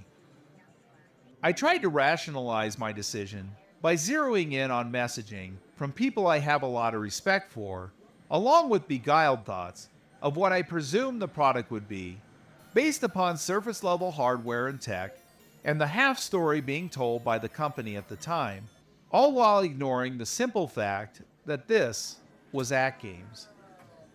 And I don't blame anyone but myself. I made the decision to spend the money on my own accord. And if you couldn't tell by now, I have a huge passion for virtual pinball, and sometimes that passion gets me to do impetuous things, like purchasing products that the angel on my shoulder keeps screaming at the top of his lungs for me not to buy. But AtGames went too far this time with the 4KP, and all I can say is, no more. There are no more chances for AtGames, and I will never buy another one of their hardware products that connects online. And as it stands now, I don't foresee myself buying any hardware products from AtGames in the future. But will I still play my 4KP? Well, to coin a partial quote from a guilty pleasure movie of mine, Thank God It's Friday, you bet your sweet ass. I spent just over $1,400 on this machine so far, including shipping and additional VPin tables, so you bet I'm going to get my money's worth, as long as AtGames permits it, of course. But the 4KP didn't become my new main virtual pinball driver, as I hoped it would, and instead, that honor remains with my Arcade 1-Up Attack from Mars. On my Arcade 1-Up, I can just turn it on and start playing without any constraints or roadblocks. A machine where FarSight Studios is actually great, where I can play amazing tables like Elvira and the Party Monsters and Elvira Scared Stiff, where Xenon, Gorgar, Centaur, the full Pinbot trilogy, Terminator 2, High Roller Casino, Doctor Who, Cyclone, Fathom, Bonsai Run, Star Trek The Next Generation, and the Black Knight tables play, just to name a few more. And where my beloved Haunted House, though in 720p resolution, looks light years better and more 3D over the travesty of the 4KP version.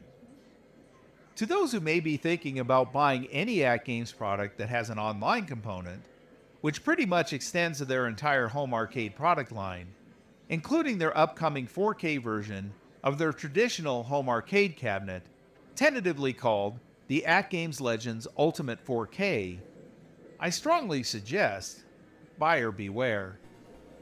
you're not just buying a product when it comes to AtGames. You're shackling yourself to their anti-consumer ideology as well.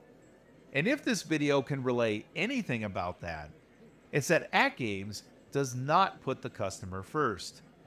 Sure, they'll make it seem like they are, with trivial distractions like holding various tournaments, free monthly passes to online games, or giving out prizes once in a while. Nothing wrong with that, of course. But what you give up in return is so much more, as I so eloquently laid out in this review. I've never been a fan of this figurative practice of slap me in the face but then bake me a pie to make up for it, which AtGames loves to metaphorically exercise. But let's just say I've had more slaps from AtGames and not enough pies to fill my belly. I'd still like to support the pinball software companies who brought me so much joy over the years: FarSight Studios, Zen Studios, and Magic Pixel. But I have to treat their purchases on the 4KP as if I were renting, because I just don't trust that the tables I buy will always be available for me to play whenever I want, or that AtGames won't ever take them away altogether in the future. That means I'm not going to spend as much money on them, only as much as I feel I can comfortably lose. Zen Studios definitely turned it around on the 4KP, and recently put out their 2025 release schedule for the system, and it's looking phenomenal.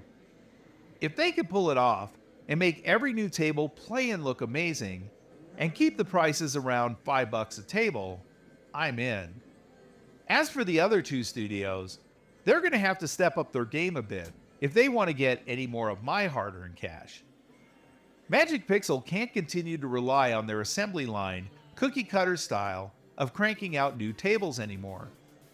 My impressions alone of their newest offerings, the Natural History Packs 2 and 3, and their new Sea of Thieves table, can all be summed up in one word for me: stale. For every one note of coolness, there are many more copy and paste moments that show that Magic Pixel is clearly phoning it in. Magic Pixel needs to have some real creative shakeup to make them great again. They have some amazing pinball tech and lighting effects, but someone needs to come in and encourage them to start from scratch, completely getting rid of all past design ideals, crappy music and their tired MIDI program, no talent voice actors and script writers, and trashing reused assets. And though there have been some new animated effects added lately, most of them look like shit. Like the water dino that appears at times in the middle of the table in Dinosaur Dynasty 2, or the random wave of water in Nature's Fury, or the tentacle monster that looks disconnected from the table in Sea of Thieves, just to name a few. These effects are horribly unpolished, with all sorts of graphical clipping issues, and with no care to how they present. I'd much prefer if they'd create great-looking static toys that may give a little wiggle when the ball hits them, or real-world moving mechanical props and effects that look like they could be on real pinball machines. Some can even interact with the ball in different ways, instead of trying to copy the animated style of the interactables Zen Studios uses. Some of Magic Pixel's real-world Zaccaria table recreations had some amazing toys and parts the ball could engage with, and I think they could use those as inspiration. Just stop half-assing things, Magic Pixel, especially since your tables are among the highest priced on the store. And your 2025 release schedule, mostly deluxe tables as far as the eye can see? Unless these new deluxe offerings can avoid the same crappy formulas that your current ones do, I'm not buying. I'm just hoping that the tables that aren't labeled deluxe will impress. But hold the phone, folks. As I was finishing off the final version of this review, Magic Pixel announced they would be making improvements to some of their tables, both existing and future. We'll have to see how everything pans out, but I'm glad that they're at least listening to some of our feedback, because many of us want to see them succeed. Now, at least Magic Pixel is bringing something to the table, unlike quite possibly my all-time favorite VPin company, FarSight Studios, who isn't even trying on the 4KP. They straight up copied and pasted their Legends HD tables to the 4KP, activated something to make them appear in 4K resolution, and then called it a day. Why not give us your Stern Star Trek table? And while you're at it, all the other licensed Stern tables you've created and currently own. But not in the crappy, disrespectful way you did with the Gottlieb tables. I think if you get your act together and bring out some truly extraordinary 4KP versions of the Stern tables you have licenses for, Stern might get interested enough and provide you with some more. Stern Godzilla, anyone? We need something to wash that bad taste of the Zen Studios Godzilla vs. Kong tables out of our mouths. Now I want to give my final review of AtGames as a company. And no, I'm not going to give them a numerical score. Plus, Mr. Pickle is not amused. My summation will be brief because I think I've already stated plenty of valid reasons throughout the video to communicate how I feel. Bad company decisions and anti-consumer practices will destroy cool products. Recklessly playing games with the truth, a lack of full transparency or consistency thereof, and continually trying to rewrite the narrative to paint oneself as something better than they are, destroys customer trust. And that's really it. And I keep hearing scuttlebutt that the 4KP isn't selling as well as AtGames needs or wants it to. And time and again, I hear people talking about price as the reason. But I think it's folly to focus so heavily on that. Though I think price can be a factor, I think it has more to do with AtGames' ever-growing bad reputation. Stack up their shady practices and treating people poorly over years, and it just adds up. I think there are a lot of people who used to like AtGames, but now refuse to buy anything from them because of the way they were treated and/or the substandard products they received.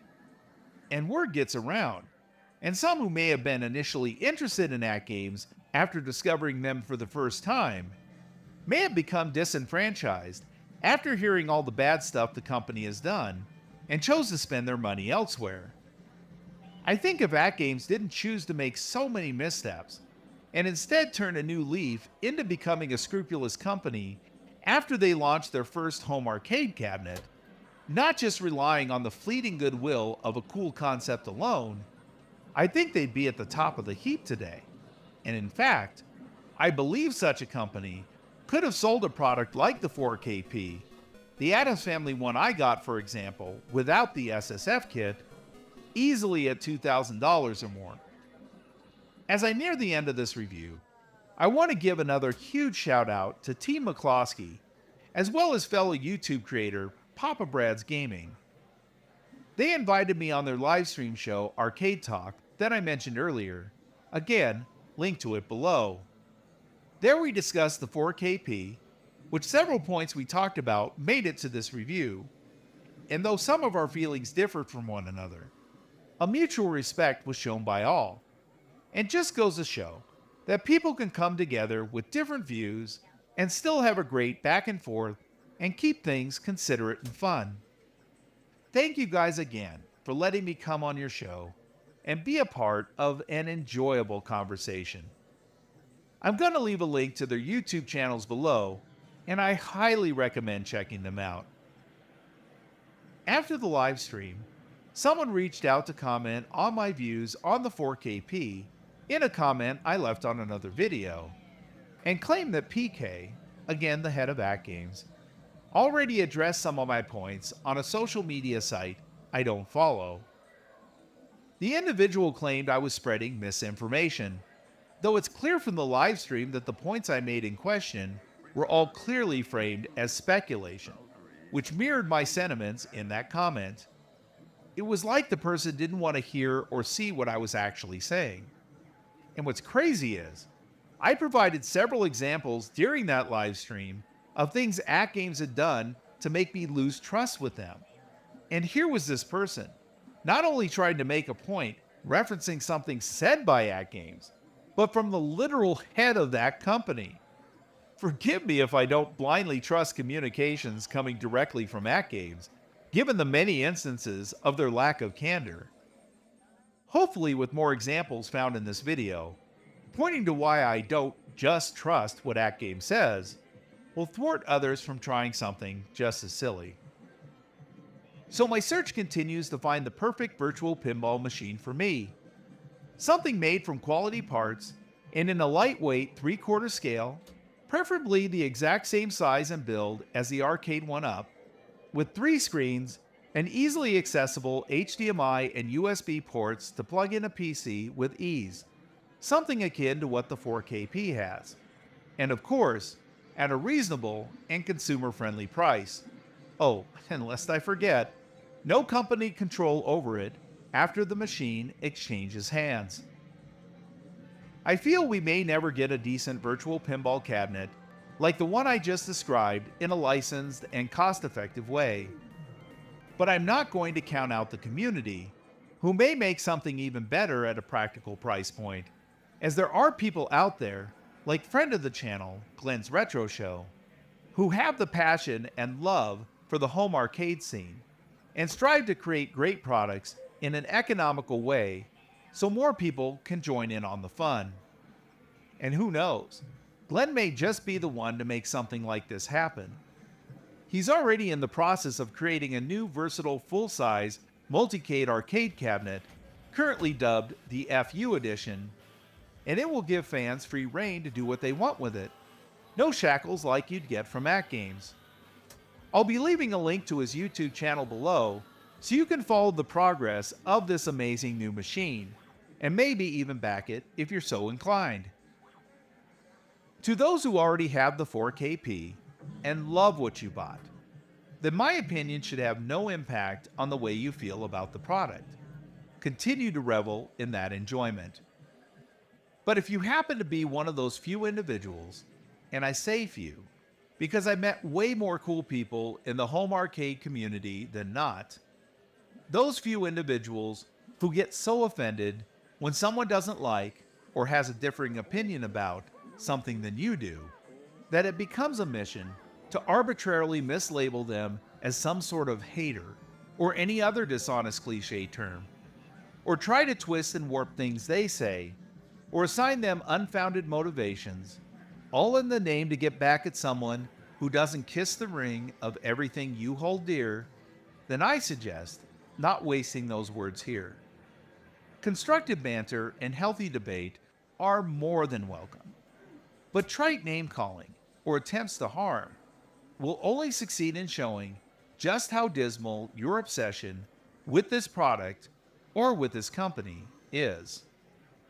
One may think that lashing out in a fanatic manner sticks it to the opposition, but it only begs to expose just how insecure you are with your individual purchase of the 4KP, and that your enjoyment of it hinges on a positive review from me, and that nothing short of total compliance from everyone will ever truly validate your feelings. I suggest not letting companies or their products define who you are. Instead of spending copious amounts of time trying to bend others to one's will, I suggest refocusing that energy into spending more time playing the games that you love. To all my plunger pals and multi-ball buddies out there, continue to play pinball in whatever ways you like best. Whether it be real pinball, virtual pinball, or even tabletop pinball. The love of the game can bring us all together. And most importantly, have fun. And with that, safe travels everyone. And remember, you always have a right to your opinion, but only I have a right to mine.